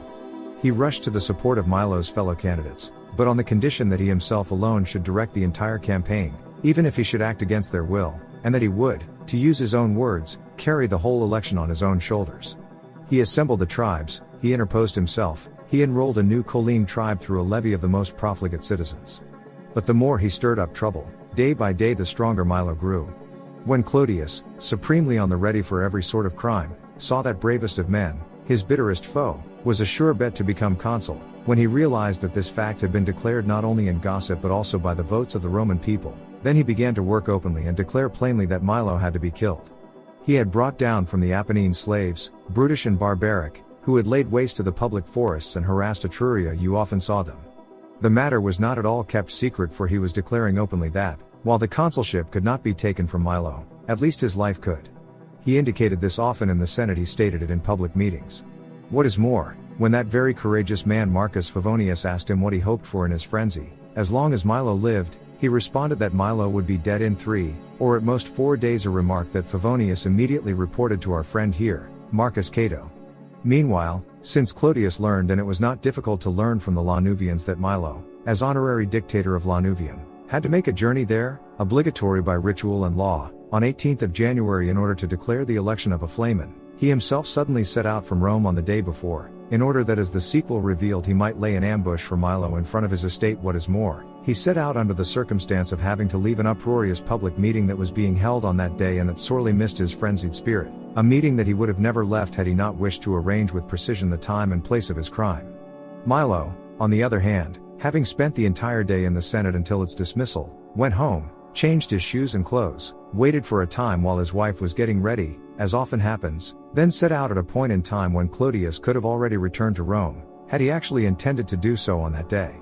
He was met by Clodius, unencumbered, on horseback, no carriage, no baggage, no customary Greek companions in his retinue, without his wife, which almost never happened. Our so-called conspirator here, on the other hand, who had allegedly planned that journey in order to commit murder, was riding in a carriage, dressed in a traveling cloak, accompanied by a huge, unwieldy, and largely female retinue composed primarily of maidservants and pages. He runs into Clodius in front of his estate at around 5 o'clock in the afternoon, or thereabout. Immediately several armed men, stationed on higher ground, make an attack on my client, others blocking the carriage, kill the coachman. But when Milo threw off his cloak, leapt from the carriage, and was defending himself with great courage, those who accompanied Clodius, with swords drawn, partly ran to the carriage in order to attack Milo from the rear, or partly, because they thought Milo had already been killed, began to cut down his slaves who were following. Among those slaves showing presence of mind and loyalty toward their master, some were killed, while others, when they saw the fight going on around the carriage and were prevented from helping their master, and when they heard from Clodius himself that Milo was killed and believed it to be true, Milo's slaves, for I will speak openly not in order to shift the charge, but to describe how it actually happened, Milo's slaves, I say, without the order or the knowledge or the presence of their master, did what everyone would have wished his own slaves to do in such a situation. Confirmation or proof. Latin confirmatio. Proof of one's case, in which the orator relies chiefly on methods of rational argumentation for persuasion, generally follows the narration. On some occasions, the speaker may choose to introduce the confirmation with a partition, Latin partitio, in which he briefly outlines what his agreements are with his opponents and what is left in dispute, or more often, mentions in a methodical way what he intends to discuss in the proof. Cicero, in his De Inventione, has this to say about the confirmatio: the confirmation or proof is that part of the speech through which our case gains credit, authority, and support through the marshalling of arguments. All propositions are confirmed in argument by attributes of persons or attributes of actions. We consider the following to be attributes of persons: name, nature, manner of life, fortune, habit, feeling, interests, purposes, achievements, accidents, speeches made. The attributes of actions are partly coherent with the action itself, partly considered in connection with the performance of the action, partly adjunct with the action, and partly consequent upon the performance of the action. But every argument drawn from these common topics that we have mentioned will have to be either probable or irrefutable. 4. To define it briefly, an argument seems to be something devised in order to demonstrate a point with probability or to prove it irrefutably. Those things are proved irrefutably that cannot happen or be proved otherwise than stated. The probable is something that generally is accustomed to happen, or that is generally among people's ordinary beliefs, or contains in itself some resemblance to these qualities, whether that resemblance be true or false. Cicero then goes on to elaborate on each of these categories and subdivisions. The following passage is taken from the Confirmatio of Cicero's speech on behalf of Milo. Recall that in defending his client Milo, who is charged with murdering Clodius, Cicero is endeavoring to prove that Clodius actually set the ambush for Milo, who was merely defending himself against attack. This passage illustrates several arguments that rely on the principles of proof and argumentation mentioned by Cicero earlier, particularly on the notion of probability. In that connection, Cicero earlier in the speech had invoked the famous legal maxim of Cassius Longinus, Cui bono, to whose advantage? Or who stood to gain? A question invoked still today in court when attempting to establish the probability of motive. He resumes the theme here and continues with his arguments based on probability and advantage. Up to this point, gentlemen of the jury, I see that all the evidence points in one direction, that for Milo, it was actually advantageous for Clodius to continue to live, while for Clodius, the death of Milo was the realization of everything that he had so earnestly desired. That Clodius's hatred toward Milo was extremely bitter, while Milo harbored no hatred at all. That Clodius had made it a habit of relying on violence, while Milo was only in the habit of repelling it. That Clodius threatened and openly predicted Milo's death, while no such thing was heard from Milo. Clodius knew the day of Milo's departure, but Clodius's return was unknown to my client. Milo's journey was a matter of necessity. Clodius's was relevant to nothing. Milo had announced openly that he would leave Rome on that day, while Clodius had concealed that he would return on that day. No detail of Milo's plan was changed. While Clodius had fabricated a reason for altering his Milo, if he were the one laying the ambush, would have had to wait for nightfall near the city, while Clodius, even if he had no fear of Milo, would still have had reason to fear approaching the city by night. Let us now examine the key factor in this whole affair, namely which party had a more advantageous position for an ambush in the place where they actually met. On this point, jurors, must we still continue to doubt and waste more time in thought? Was it in front of Clodius's estate a place where, thanks to those insanely huge foundations, 1,000 able-bodied men were easily accommodated? That Milo judged he would have an advantage over his adversary, who was stationed in a high commanding position, and so he accordingly chose that of all places for the fight? Was it not rather that my client was waited for at that very spot by one who, owing to his confidence in that location, had planned to make the attack there? Facts speak for themselves, gentlemen of the jury. Facts always powerfully prevail. If you were not hearing a narrative of these events, but rather were viewing them in a painting, it would still be patently clear which man was the one laying an ambush and which was the one harboring no evil designs. This one riding in a carriage, encumbered by a heavy cloak, and sitting next to his wife. Which of these could be more of a hindrance? Garment, vehicle, traveling companion?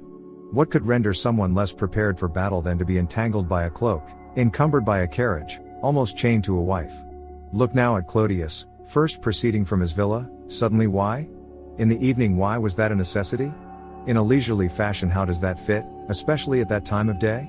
He was paying a visit to Pompeius's villa. Was it to see Pompeius? But he knew that Pompeius was at his place at Alsium. Was it to take a look at the villa? But he had been in that villa 1,000 times. What was it, then? Nothing but delay and dilly-dallying. He didn't want to leave the spot until Milo should arrive. Next, please, compare the mode of travel of this unencumbered hoodlum with Milo's baggage. Clodius had always before traveled with his wife, now he is without her. Never before, except in a carriage, now he is on horseback. Greek minions with him wherever he went, even when he was hurrying out to his Etrurian operations. Now no trace of such trifles in his retinue. Milo, who never bothered with such people, had with him on this occasion some of his wife's choristers and flocks of handmaids. Clodius, who always brought with him harlots, male prostitutes, and whores, on this occasion traveled with none other than those you would describe as hand-picked men. Why, then, was he defeated? Because the traveler is not always killed by the highwayman, sometimes even the highwayman is killed by the traveler, and because, although a prepared Clodius had fallen upon the unprepared, Clodius himself nonetheless was a woman who had fallen upon men. Refutation. Latin refutatio. Going hand in hand with proof of your case or argument is the refutation of your opponent's argument. Then support for the case must be built by demolishing your opponent's arguments and by proving your own at the same time. For in every case, the portion of the speech that serves to establish your argumentation is, so to speak, based on just one principle. This portion does require both proof and refutation, but since you cannot refute the opponent's points without proving your own, nor prove your own without refuting your opponent's, it follows that these things are closely connected in terms of their nature, their usefulness, and their treatment. De Orator 2.331. In On Invention, Cicero outlines 4 ways by which to refute your opponent's argument. Every argument is refuted in one of these ways. If one or more of its assumptions is not granted, or if the assumptions are granted, it is denied that a conclusion can be drawn from them, or the actual form of argument is shown to be fallacious, or a strong argument is countered by one equally strong or stronger. De Inventione 1.79. In 62 BC, Cicero defended a friend, former teacher, and native Greek, Archias, on a charge of claiming Roman citizenship falsely, a charge that, if proven, would have resulted in Archias's expulsion from Rome. In the following excerpt, Cicero refutes claims that have been made, or will likely be made by the prosecution. If the validity of Archias's citizenship and his compliance with the relevant law are the points at issue, I need say nothing more. The defense rests. For can you refute either of these points, Gratius? Will you deny that Archias was enrolled as a citizen at that time in Heraclea? Marcus Lucullus, a man of highest authority, scruple, and honor, is present. He testifies not that he thinks, but knows, not that he heard but saw, not that he was merely present but that he acted as agent. A delegation from Heraclea is present, highly distinguished men, who have come to Rome for this trial, with writs and public testimony, to declare that Archias was enrolled. At this point, my opponent asks for the public archives of Heraclea to be produced, archives we all know were destroyed in the burning of the record office during the war with the Allies.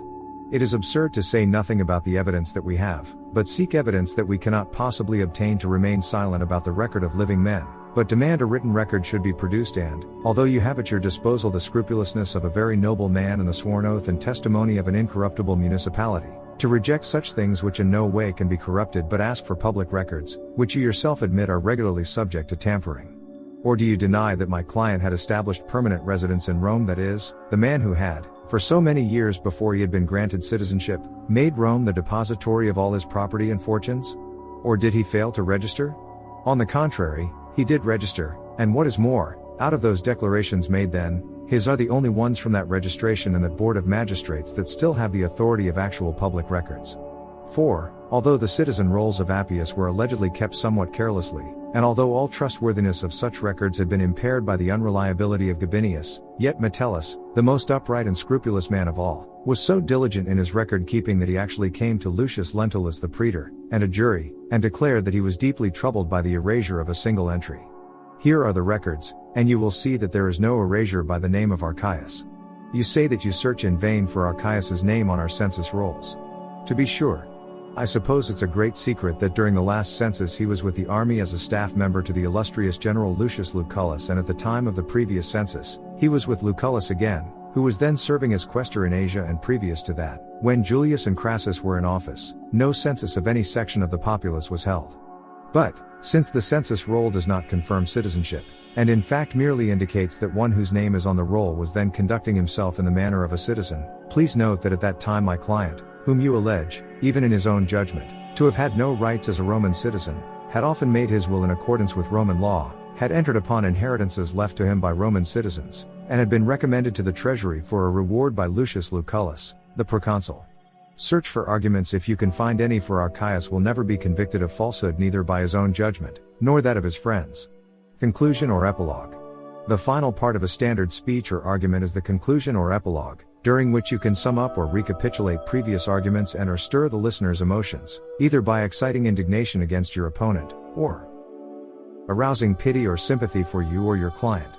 As a result, the epilogue is a favorite portion of a speech for employing pathos as a primary mode of persuasion. We have already included a pathos-laden passage from the epilogue of Cicero's speech on behalf of Plancius. The following excerpt comes from the peroration of Cicero's speech on behalf of his young protégé, Marcus Caelius, delivered in 56 BC. Although Caelius was charged on 5 counts, including violence and attempted poisoning, Cicero based his defense to a large extent on arguing that the charges had actually been trumped up by a woman behind the scenes, Clodia, sister of Cicero's archenemy Clodius, who was, according to Cicero's account, Caelius's older, conniving, and vindictive ex-lover. Cicero argues that Caelius has sown his wild oats and is now ready to follow in his mentor's footsteps, assuming a role of leadership in the state.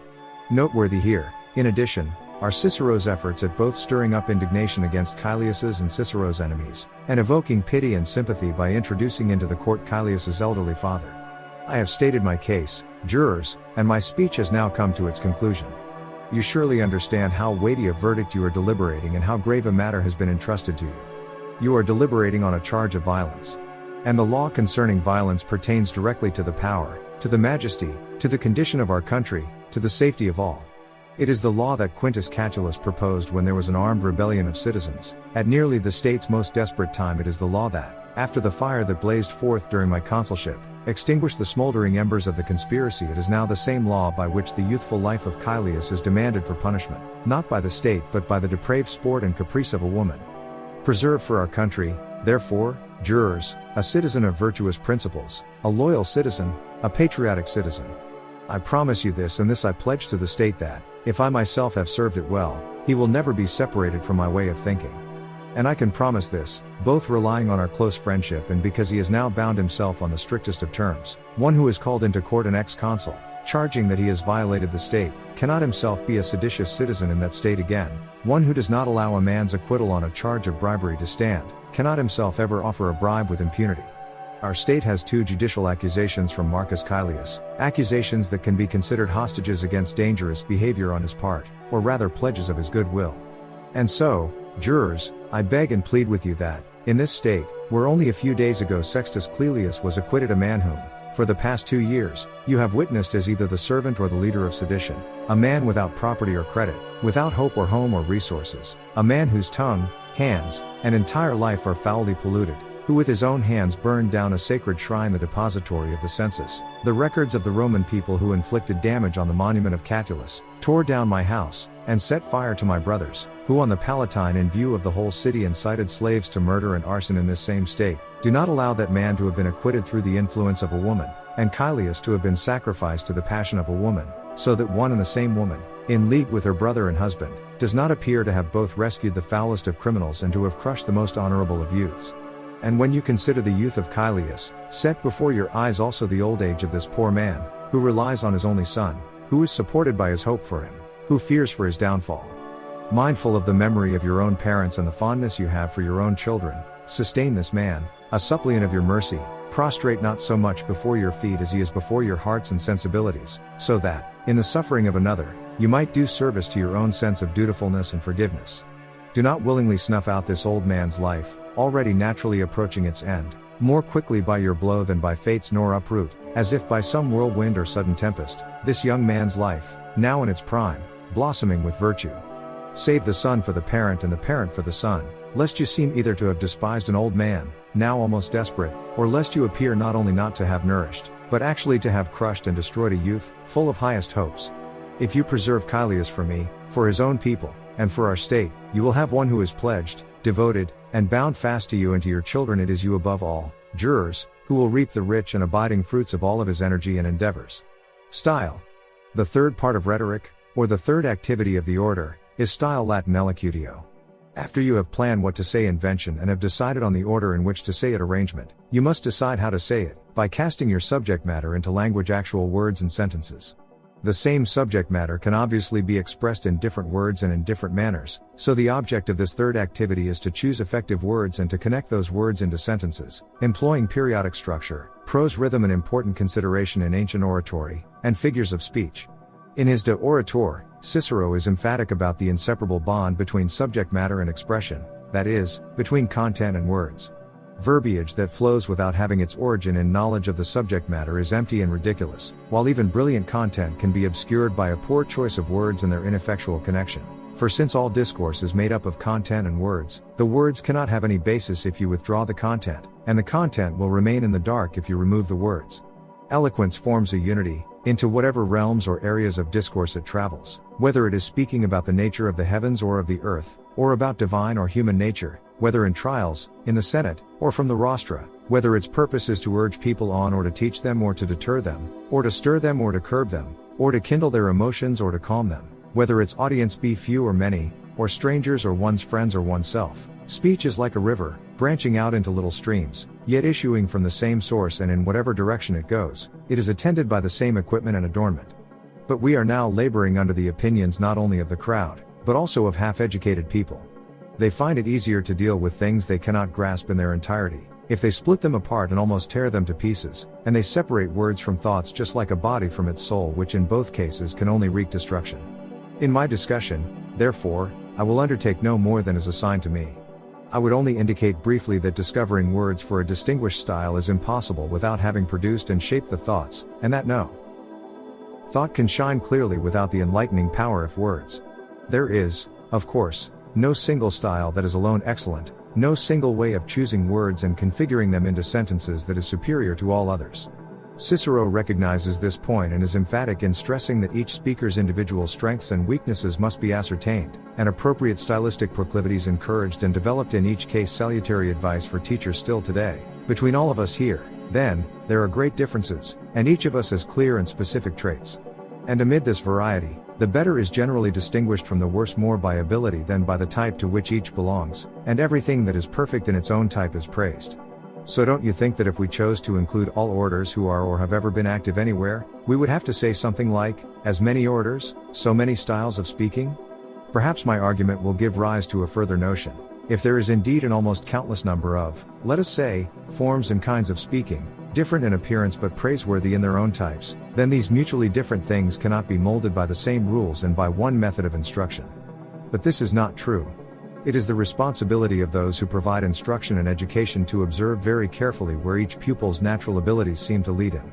In fact, when we look at the schools run by expert teachers who were superior in their own different types, we see that each one produced pupils who were different from one another and still praiseworthy, since every teacher adapted his instruction to the natural abilities of each individual pupil. The most striking example of this, to leave aside other arts, is probably that the incomparable teacher Isocrates said that he always used the spurs on Ephorus, but the reins on Theopompus. He checked the latter, who was unrestrained in his bold use of words, while he urged on the former, who was hesitant and modest, so to speak. Yet he did not make them alike, he added to the one and pared away from the other only as much as was necessary to reinforce in each what his natural abilities allowed. Discussions concerning style in Cicero's time were usually organized either around the four qualities or virtues of style as defined by Aristotle's student Theophrastus, or according to three or more types or characters.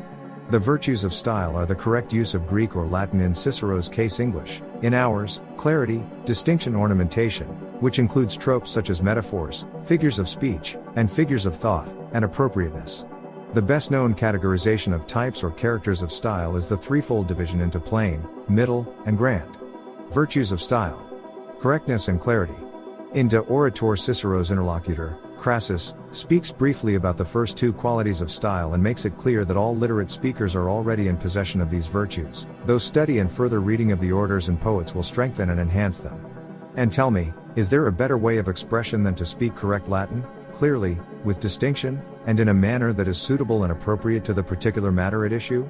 Now I don't think that I am expected to give an account of the two elements that I mentioned first, pure and lucid language. For we do not attempt to teach someone to speak who doesn't know how to talk, and we cannot hope, if someone cannot speak correct Latin, that he is going to speak with distinction, or, for that matter, if someone cannot say something that we might understand, that he will be able to say something that we might admire. Still, every aspect of refined diction, though it can be polished by a knowledge of grammar, can nonetheless be developed by reading the orators and the poets. For almost all of the ancients, though they were not yet able to impart distinction to what they said, expressed themselves very well, and people who have become accustomed to their language cannot fail to speak anything but correct Latin, even if they should try. This is not to say that we should employ the words that are not employed in normal usage anymore, except sparingly, for the sake of imparting distinction to what we say, as I will point out later. But in the employment of words in common use, you will be able to use the choicest among them if you have thoroughly and devotedly immersed yourself in the writings of the ancients. But in order to speak correct Latin, we must not only be careful to utter words that no one might justifiably criticize, and to use them in the proper case, tense, class, and number, so that there is no confusion, one of agreement, or incorrect order, but we must also control our tongue, our breath, and the actual sound of our voice. I don't like letters to be over-articulated with too much affectation, and I don't like them to be obscured by being pronounced too carelessly. I don't like words to sound thin by being pronounced with too little breath, and I don't like them to be puffed up and uttered, as it were, with too full and heavy a breath. Let us, then, pass over the rules for speaking correct Latin, which are taught in our elementary lessons, fostered by a more precise, systematic knowledge of grammar, or by the practice of daily conversation at home, and strengthened by books and the reading of the ancient orators and poets. And really, let us not spend more time on the second point, on discussing in what ways we can see to it that what we say will be understood obviously by speaking correct Latin, by employing words in common use that properly designate the things we want to be signified and indicated, by avoiding ambiguous words or language, excessively long periodic sentences, and spun out metaphors, by not breaking up the train of thought, confusing the chronology, mixing up people, or muddling the order. Distinction. Ornamentation. The third quality of style, distinction or ornamentation, traditionally received the most attention by ancient rhetorical theorists. Included in this category are things such as tropes or turnings, that is, substitutions of one term for another as in metaphor, changes in the sequence or sounds of words, that is, figures of speech such as alliteration or anaphora, figures of thought such as rhetorical question, designed to emphasize a thought or involve the audience more directly, in cadence and rhythm, the effective arrangement of our words to render not strict metrical patterns, but rhythms that make our prose pleasing to the ear. As mentioned earlier, Cicero felt strongly that style must be rooted firmly in content, in fact, that it actually resides in content, rather than being something that is applied artificially like cosmetics. And like all things that are truly distinctive, judicial use and tasteful variation are the secrets to a truly distinctive style.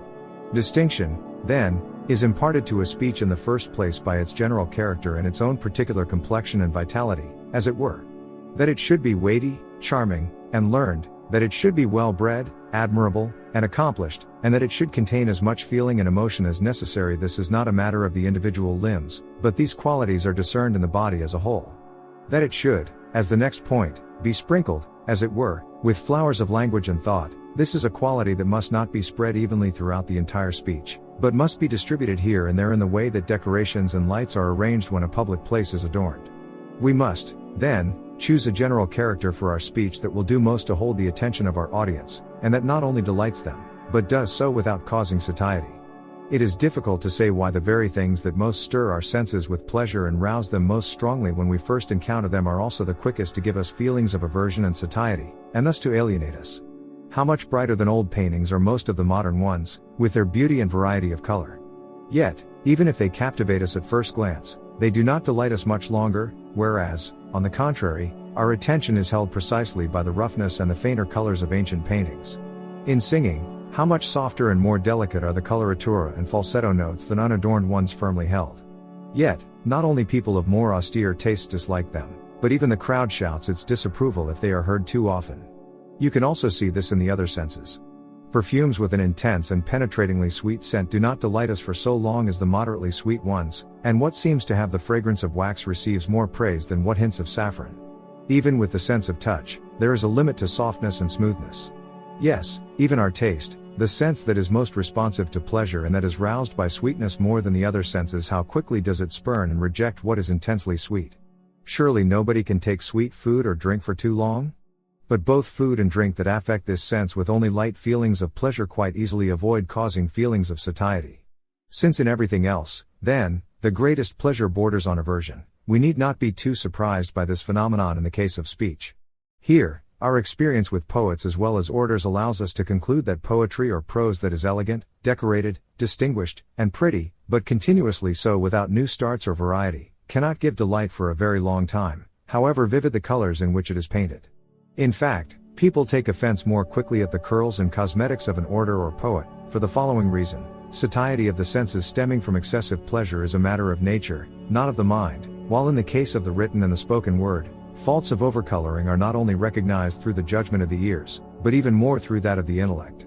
Accordingly, I don't mind hearing people say great and outstanding about us, however often, but I don't like to hear charming or how pretty too often. Certainly, the popular exclamation, couldn't be better, I would want to hear repeatedly.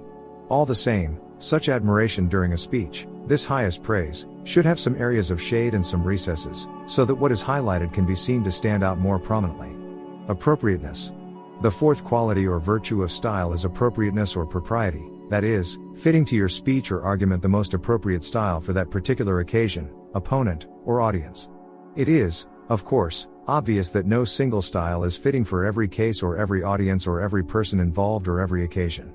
Cases in which someone's civic status is at issue require one specific tone, while private and insignificant cases require another. Deliberative speeches, laudatory speeches, lawsuits, conversations, consolations, rebukes, discussions, and the writing of history all demand different styles. It also makes a difference who our audience is. Whether it is the Senate, the people, or a jury, whether it is large, small, or an individual, and what sort of people they are. The speakers themselves must also be considered, their age, their prestige, and how much authority they possess. As to the occasion, is it peace or war, is there some urgency or is there room for a leisurely approach?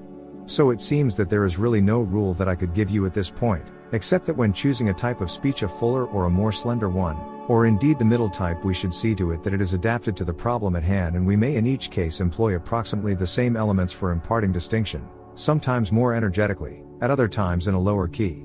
In every area, the capacity to do what is appropriate is a matter of art and natural ability, but to know what is appropriate at each time is a matter of good sense. In his Order, Cicero elaborates on this point in a more philosophical and reflective manner. The foundation of eloquence, just as of everything else, is wisdom. In a speech, just as in life, nothing is more difficult than to discern what is appropriate. The Greeks call it prepon, let us call it appropriateness.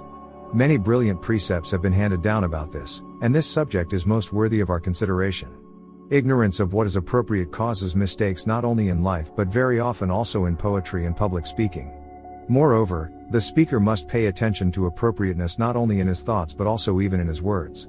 For not every station in life, not every rank, not every position, not every age, nor every time or place or audience should be treated with the same style of words or thoughts. In every part of our speech, as in every part of life, we must consider what is appropriate, and this depends on the subject matter that is being discussed as well as on the characters of the speakers and the listeners. Thus, the philosophers are accustomed to treat this extensive topic under the subject of moral duties, though not when they are discussing absolute virtue, for that is one and unchanging. Teachers of literature consider it in connection with poetry. Eloquent speakers in dealing with every kind and every part of their case. How inappropriate it is to employ general topics and amplified language when, before a single judge, you are pleading a case about the drainage of rainwater, or to use a low-key, submissive tone when speaking about the majesty of the Roman people. These err in every respect, while others make a mistake in terms of character, either their own, or that of the jurors, or of their opponents, and not only in substance but often in the use of words. Although a word has no force apart from the thing, the same thing is still often either approved or rejected depending on its being expressed by one word or another. And in all cases, the question must be, how far? For, although each subject has its own limits of appropriateness, too much is generally more offensive than too little. And Apelles used to say that those painters who do not have a sense of what is enough also make the same mistake. But if the poet avoids inappropriateness as the greatest fault and even makes a mistake when he places the speech of an upright man in the mouth of a villain, or that of a wise man in the mouth of a fool, or if a painter, in a scene of the sacrifice of Iphigenia, when he has portrayed Calchas as sad, Ulysses as more sad, and Menelaus as grieving, recognizes that Agamemnon's head must be veiled since his supreme sorrow could not be captured by his brush. If finally even the actor searches for what is appropriate, what then do we think the Order should do? Since this is of such importance, let the Order consider what to do in his cases and in their various parts. It is certainly obvious that not only the different parts of a speech, but even entire cases must be handled now in one style, now in another. Types or characters of style. An alternative way to discuss style was to classify it according to various types or characters, most commonly three: the plain, middle, and grand. Cicero employs this classification in the Order, but takes it a step further by adding a unique and original variation. He correlates the Aristotelian artistic sources of proof, logos, ethos, and pathos with the Latin verbs probare to prove, delectare to delight or to charm, and flectere to sway, and identifies each with one of the stylistic types. The eloquent speaker whom we seek will be the one who will speak in the forum and the courts in such a way as to prove and to delight and to sway. To prove is a necessity, to delight adds charm, to sway brings victory, for of all things this one is the most potent weapon for winning cases. For these three functions of the speaker there are three styles: the plain style for proving, the middle style for delighting, and the vigorous style for swaying, and in this last resides the full force of a speaker. The one who manages and, as it were, combines these three different styles will need to be in possession of keen judgment and very high ability, for he will judge what is required in any situation, and will be able to speak in whatever way the case demands. Order 6970. While it is clear that Cicero favors the grand style as the one that possesses the most power and persuasive weight, he insists that the best speakers should be masters of all three styles, knowing how and when to employ each, and how to modulate them accordingly. A steady diet of the grand style, for example, will only lead to disaster. The speaker of the grand style is abundant, copious, stately, and distinctive, and he certainly wields the greatest power. For this is the speaker whose distinctiveness and fluency of speech have caused admiring nations to allow eloquence to hold sway in the state, and this is the sort of eloquence that rushes on its course with a mighty roar, that all extol, that all admire, that all despair of attaining. This eloquence plies the hearts of people and moves them in every possible way. This eloquence now shatters the senses, now insinuates itself into them, it sows new ideas and uproots firmly planted ones. But there is a great difference between this style and the others. One who has worked diligently on the plain and incisive style so as to speak with skill and accuracy, and has not contemplated anything higher, is, in respect to the perfection of this single style, a great orator. Though not the greatest, he will not find himself on slippery ground, and once he has taken a stand, he will never fall. The speaker of the middle style, whom I call moderate and tempered, will not fear the doubtful and uncertain hazards of speaking, provided he has deployed his forces satisfactorily. Even if, as often happens, he is not completely successful, he still will not be in great danger, for he cannot fall very far. But this speaker of ours, whom we deem the chief, stately, fierce, and fiery, if he has inborn talent for this alone, or has trained himself in this one style, or has studied only this and does not temper his copiousness with the other two styles, is much to be despised. For the speaker in the plain style, because he speaks accurately and adroitly, is considered wise. The one employing the middle style is charming, but the very copious speaker, if there is nothing else to him, tends to appear insufficiently sane. For someone who can say nothing calmly, nothing mildly, nothing in an organized way, precisely, distinctly, or wittily, especially when some cases demand such treatment entirely, and others largely so, if he begins to inflame the situation without first preparing the ears of his audience, he appears to be nothing more than a raving maniac among the sane, a drunken reveler in the midst of the sober. The Rhetorica ad Herennium, or Rhetoric to Herennius, was preserved among the works of Cicero and was, for a millennium, believed to be from his hand. Scholars from the Renaissance on, however, realized that the work was not authored by Cicero, though its content and date are, in fact, very close to those of Cicero's youthful work, De Inventione. In any case, the anonymous author of the Ad Herennium classifies style according to the categories of grand, middle, and plain, and gives the following examples of each. A speech will be composed in the grand style if for each and every idea the most distinctive words that can be found, whether literal or figurative, are employed, and if impressive thoughts, such that are used in amplification and appeals to pity, are chosen, and if we apply figures of thought in speech, which have weightiness. Here is an example of this type of style. Who is there among you, jurors, who can think up a suitable punishment for him who has thought how to betray his country to our enemies? What evil doing can be compared to this crime? What punishment can be found worthy of this evil doing? On those who had done violence to a freeborn youth, who had raped the mother of a family, who had wounded, or even killed someone, our ancestors expended their greatest punishments for this most ferocious and nefarious crime. They left us no specific penalty. In other evil doing, injury arising from another's crime extends to an individual, or to only a few, but those complicit in this crime are, in one plot, devising the most atrocious disasters for all citizens. Oh, such savage hearts! Oh, such cruel designs! Oh, such humans devoid of all humanity! What have they dared to do, or what can they be planning?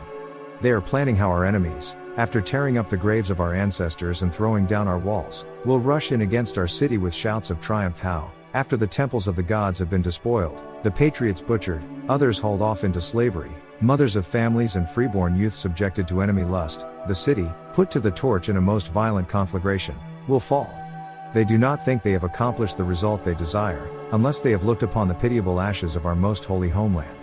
I cannot capture in words, jurors, the vileness of the thing, but I am rather unconcerned about it, because you have no need of me.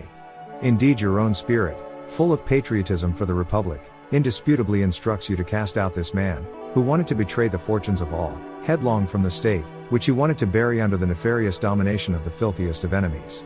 A speech will belong to the middle type if we have relaxed our style to some degree, but still have not descended to the most ordinary prose, as follows. You see, jurors, against whom we are waging war, against allies who have been accustomed to fight on our behalf and with us to preserve our empire by their virtue and industry. These men necessarily knew their own capabilities, supplies, and resources, but also, because of their nearness to us and their alliance with us in all affairs, they were no less able to know and assess the power of the Roman people in every respect. When they had made the decision to wage war against us, on what, I ask you, did they rely in presuming to undertake the war, since they realized that the vast majority of our allies were remaining faithful to their obligation, and since they saw that they had no multitude of soldiers, no suitable commanders, and no public money, in short, none of the things essential for carrying on a war? Even if they were waging a war with their neighbors over their boundaries, or even if they believed that the entire contest hinged on one battle, they would still come to the fight better prepared and better equipped in every way.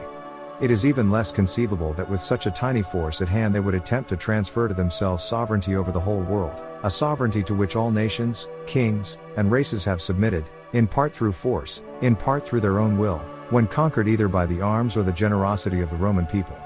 What about the Frigilans? Someone will ask. Did they not make such an attempt on their own initiative?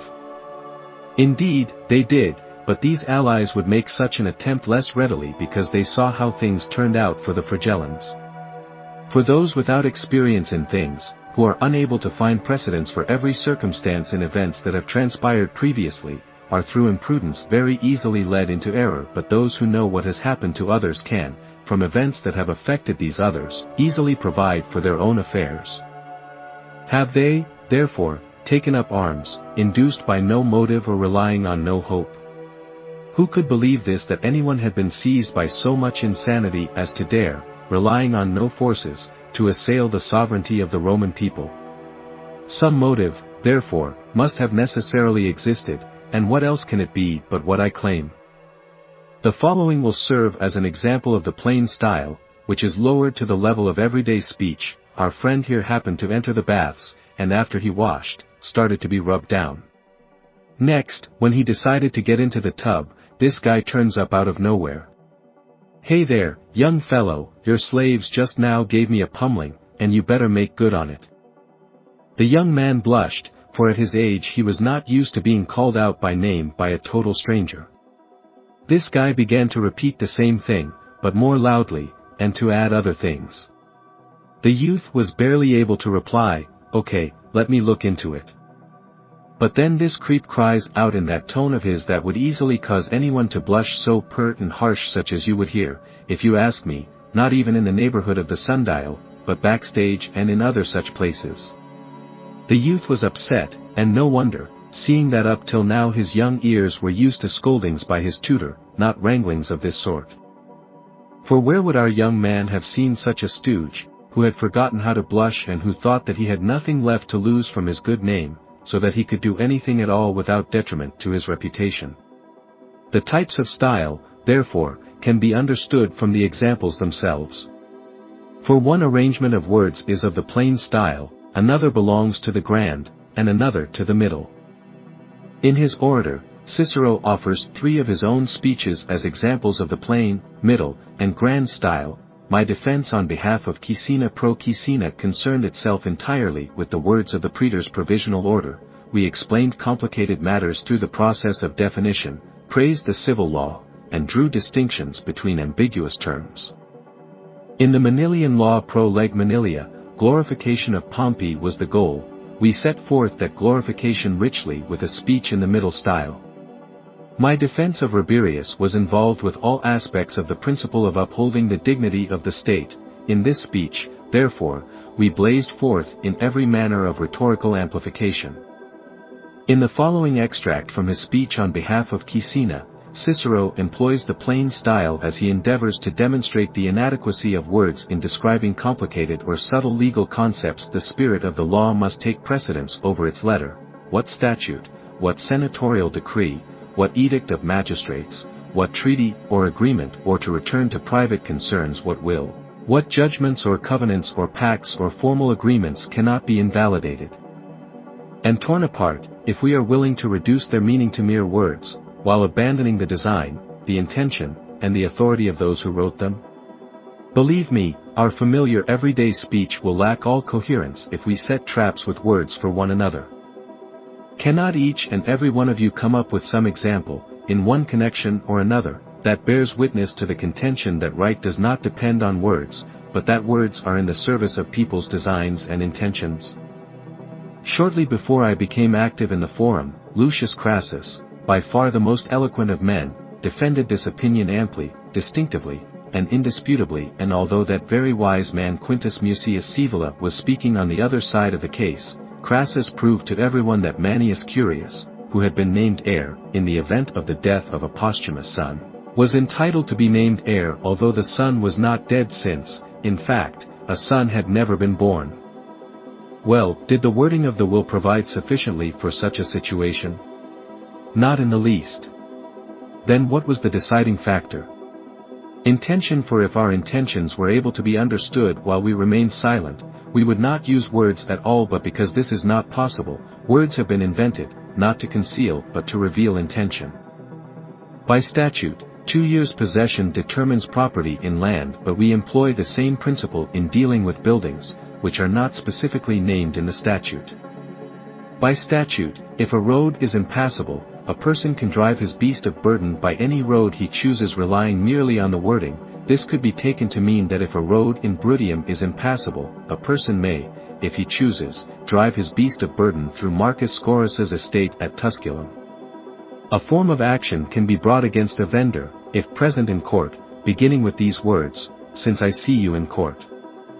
The legendary Appius Claudius, who was blind, could not use this form of action, if in court people adhered literally to the words without considering the actual meaning that the words are meant to express.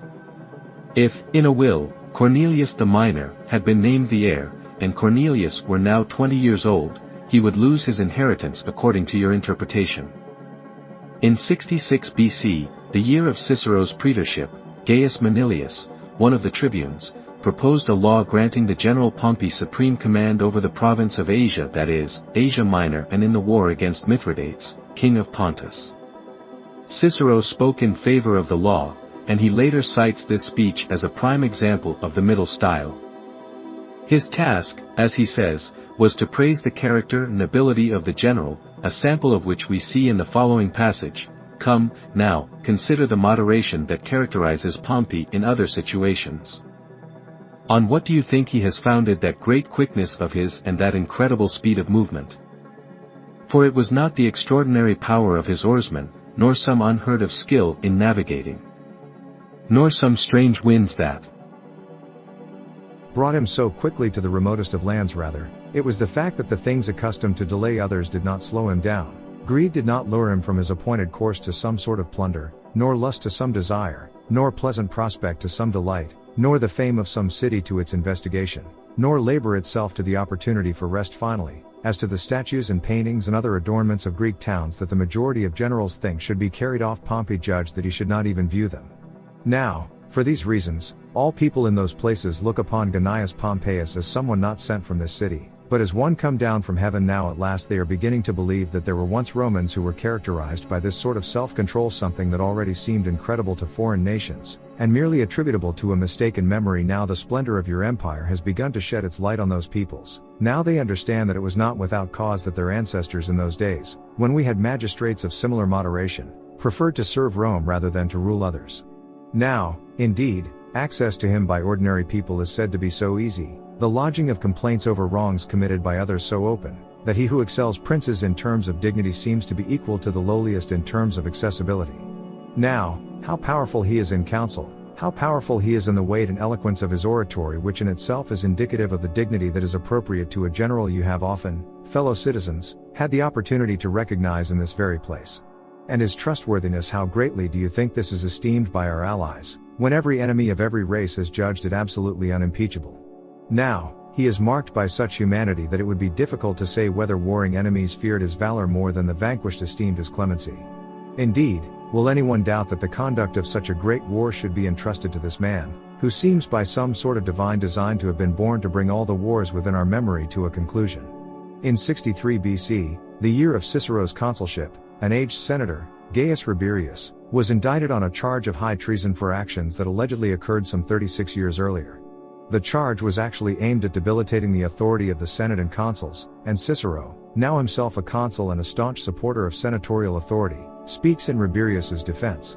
The introduction exordium of the speech, marked by its serious and solemn tone, striking rhetorical figures, amplification, and stately periodic structure, presents a good example of the grand style. Although, fellow citizens, it is not customary for me, as I begin speaking, to render an account of my reasons for defending a particular client, for I have always considered the perilous situation of any citizen's standing trial a sufficient reason for my bond with him. Nevertheless, in this, my defense of Gaius Rabirius's life, reputation, and fortunes, it appears necessary to set forth the rationale of my services to him for my reason for defending him, which seems to me to be most just, should you seem the same for acquitting him. To be sure, the longevity of our friendship, the high standing of my client, the demands of human kindness, and the practice that I have followed my entire life have urged me to defend Rabirius, but the welfare of the Republic, my duty as consul, indeed the consulship itself, commended to me by you along with the welfare of the Republic, have compelled me to defend him most zealously. Certainly it is not the guilt attached to the charge, nor jealousy of his life, nor the deep, long-standing, even just enmity felt by private citizens that has summoned Gaius Rabirius to court on a capital charge. Rather, in order to remove from the Republic the chief bulwark of its imperial majesty handed down to us by our ancestors, so that from this point on neither the authority of the Senate, nor the power of the consuls, nor concord among good citizens would have any potency. For this reason, I say, amid the overturning of these institutions, the old age, the infirmity, and the isolation of this one man have been assailed. If, therefore, it is the mark of a good consul, when he sees all the supports of the Republic shaken and torn apart, to bring aid to the country, to rush to secure the welfare and fortunes of all, to plead for the loyalty of the citizens, and to consider the public welfare before his own, it is also the mark of good and courageous citizens, such as you have shown yourselves in all crises of the Republic, to block all paths to sedition, to fortify the bulwarks of the Republic, to consider that supreme power resides with the consuls, and supreme deliberative power with the Senate, and to judge that he who has adhered to these principles is worthy of praise and honor rather than condemnation and punishment. Wherefore, while the task of defending Rabirius is chiefly mine, eagerness to save him will have to be shared by me along with you. For you should understand, fellow citizens, that never in human memory has a case more important, more dangerous, more worthy of your caution been undertaken by a tribune of the people or resisted by a consul or referred to the Roman people. For this case is being undertaken, fellow citizens, for no other reason than to ensure that from this day forward there be no general council in the Republic, no concord among good citizens against the fury and audacity of wicked men, no safe haven for the Republic when in dire straits, no bulwark for its welfare. Since this is the situation, I, because duty demands it when engaged in such a monumental struggle on behalf of a man's life, reputation, and all his fortunes, first beg of Jupiter, most high and mighty, and of all the other immortal gods and goddesses to grant peace and favor, and I pray that they have allowed this day to dawn for the purposes both of preserving the welfare of my client and of setting strong the foundations of the Republic. Next I beg and implore you, fellow citizens, whose power most closely approximates the divine will of the immortal gods, since at one and the same time the life of the very hapless and innocent Gaius Rabirius, as well as the welfare of the Republic are entrusted to your hands and to your votes, to apply your accustomed mercy in regard to the fortunes of my client, your accustomed wisdom in regard to the welfare of the Republic. Memory. Memory is the fourth part of rhetoric, or activity of the order. Speakers in our modern world can have recourse to written texts, computer screens, and teleprompters to help them in the delivery of their speech, discourse, or argument. In such an environment, we tend to forget that the ancient order depended almost entirely upon memory when arguing a point or delivering a speech. Difficulty in manipulating ancient writing materials, the awkwardness of handling scrolls, the expense of written materials and lack of indices, along with an absence of modern audio-visual electronic equipment, made dependence on one's memory a given in Cicero's day. Even though some of the stories about prodigious feats of memory from antiquity might be subject to hyperbole, it is certain that the ancients were called upon to use and exercise their memories to a much greater extent than are we. For example, a speaker of Cicero's ability and reputation could deliver a speech that lasted several hours, all from memory. Ancient theorists identified two types of memory, natural and artificial. Natural memory is the memory that is embedded in our minds, and simultaneously occurs with our thought. Artificial memory is memory that comes from art or technique, that is, memory that is strengthened by training and discipline in that connection. An elaborate system of localities and images was developed for the purpose of enhancing artificial memory. In order to recall a series of facts or details, one would choose a familiar location, for example, the houses on your street, or the entranceway to your home, and then link the things to be recalled with the series of localities in sequence. The system could be used for memorizing both words and content, and appears to have been extremely effective. Remarkably, such a system remains at the core of all modern memory systems today. Despite our ready access to computers and teleprompters, the ability to deliver an argument or speech from memory, recalling pertinent facts without reliance on other means, is an effective tool in oral communication and can certainly enhance any speaker's presentation. In De Oratore, Cicero relates the origin of this type of memory system and outlines the benefits that having a good memory offer to a speaker. And I am thankful to Simonides of Ceos, who is said to have been the first to introduce the art of memory. According to this story, Simonides was dining at Cranon in Thessaly at the house of Scopas, a rich nobleman. When he had finished singing the poem that he had composed in Scopus's honor, in which he had written much about Castor and Pollux for the sake of embellishment, as poets do, Scopas reacted with excessive stinginess. He told him that he would pay him only half the agreed fee for this poem if he liked. He could ask for the rest from his friends Castor and Pollux, who had received half the praise. A little later, the story goes on, Simonides received a message to go outside. Two young men were standing at the door, who were urgently asking for him. He got up and went outside, but saw no one. In the meantime, precisely while he was gone, the room where Scopas was giving his banquet collapsed, and Scopas, together with his relatives, was buried under the fallen roof and died. When their families wanted to arrange their funerals, but could not possibly distinguish them because they had been completely crushed, it was reportedly Simonides who, from his recollection of the place where each of them had been reclining at table, identified every one of them for burial. Prompted by this experience, he is then said to have made the discovery that order is what most brings light to our memory. And he concluded that those who would like to employ this part of their abilities should choose localities, then form mental images of the things they wanted to store in their memory, and place these in the localities. In this way, the order of the localities would preserve the order of the things, while the images would represent the things themselves, and we would use the localities like a wax tablet, and the representations like the letters written on it. What need is there for me to mention the benefit that the memory offers to the order, its great usefulness and its great power? That you can retain what you learned when accepting a case, as well as what you have thought out yourself about it? That you can have all of your thoughts fixed in your mind, and your entire supply of words neatly arranged?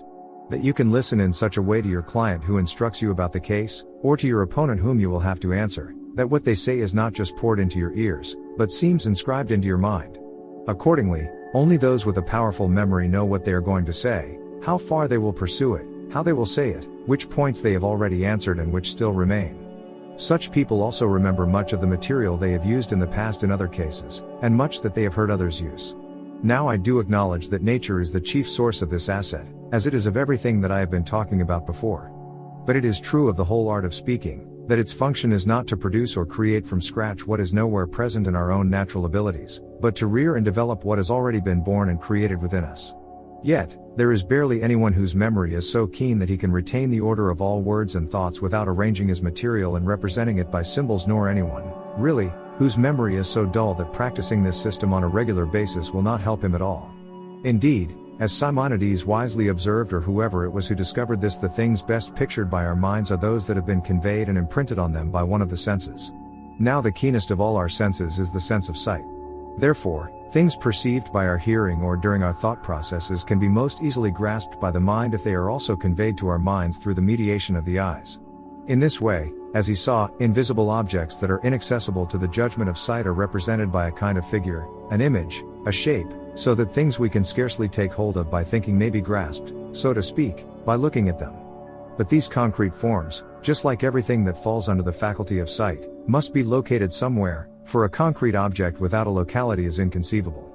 Consequently, for I don't want to talk too much or be obtrusive while the subject is so well known and common, the localities we use must be numerous, clearly visible, and at moderate intervals, while our images should be lively, sharp, and conspicuous, with the potential to present themselves quickly and to strike the mind. Practice, the starting point for developing a habit, will provide the requisite skill. Memorization of words, which is less necessary for us, is characterized by a greater variety of images. After all, there are many words that serve as joints connecting the limbs of our language, and it is impossible to find shapes that resemble these. For them, we must mold images for constant use. Memorization of content, however, is the proper business of the order. This is where we can use representation by separate, well-placed persons and objects, so that we can apprehend thoughts by means of images, and their order by means of the localities. And it is not true, as lazy people always say, that the memory is overwhelmed by the weight of the images, and that they even obscure what our natural memory could have grasped by itself. I myself have met eminent people with almost superhuman memories, Charmadas in Athens and in Asia Metrodorus of Skepsis, who is said to be still alive, and both said that they recorded what they wanted to remember by means of images in the localities that they had chosen, just as if they were writing them out by means of letters on a wax tablet. Hence, if someone does not have a natural faculty of memory, this practice cannot be used to unearth one, but if one is latent, the practice should be used to make it grow. Delivery. We have all probably heard the old adage, it's not what you say, but how you say it, and we know from the experience of listening to public speakers, be they politicians, priests, or professors, that there is much truth in that statement. At times this can be a very unfortunate circumstance, for example, when a very good message with very important content is obscured because of a terrible presentation, or conversely, when poor content, or even false and misleading information is made to sound appealing and overwhelmingly convincing because of an excellent manner of presentation. In any case, the importance of delivery, the fifth and final activity of the order, was highly appreciated in antiquity, just as it is today. In fact, in order to illustrate its importance, Cicero was wont to relate a famous anecdote about the great Greek orator, Demosthenes, and this bears out the truth of the saying attributed to Demosthenes, who, when asked what was the primary consideration in speaking, replied delivery. What was second? Delivery. And again, what was third? Delivery. No other thing penetrates the mind more deeply, fashions, forms, and flexes it, and causes speakers to seem such persons as they themselves wish to seem. Brutus 142. So, just as location is a prime factor in real estate considerations, so is delivery in terms of argument and oratory. Theoretical discussions of delivery often divided the subject into two categories, voice and movement, with movement then further subdivided into gesture and facial expression. In De Orator, Cicero discusses voice, gesture, and facial expression, and links them closely to portraying the emotions desired by the speaker. In the following passage, Crassus, the chief character of the dialogue, discusses these topics with the others and relates other interesting anecdotes about the delivery of skillful speakers. All of these things, however, are as effective as their delivery makes them. Delivery, I am telling you, is the one dominant factor in oratory. Without it, even the best orator cannot be of any account at all, while an average speaker equipped with this skill can often outdo the best orators. It is to delivery that they say Demosthenes, when asked what was most important in oratory, gave first, second, and third place. And I generally tend to think that what Aeschines said is even better. Having been disgracefully defeated in court, he had left Athens and taken refuge at Rhodes. There, he is said to have read, at the request of the Rhodians, the outstanding speech that he had given against Ctesiphon, when Demosthenes was pleading for the defense. After completing the reading, he was also asked to read, on the next day, the speech that Demosthenes had delivered on the other side, on behalf of Ctesiphon. This he did in an extremely powerful and pleasant voice, and when everyone expressed admiration, he said, "How much more you would admire it, if you had heard Demosthenes himself." By this comment, he sufficiently indicated the great importance of delivery, inasmuch as in his view, the same speech would actually be different if someone else were to deliver it. What was it in Gracchus, whom you, Catullus, remember better than I, that was talked about so much when I was young? Where can I take refuge in my misery?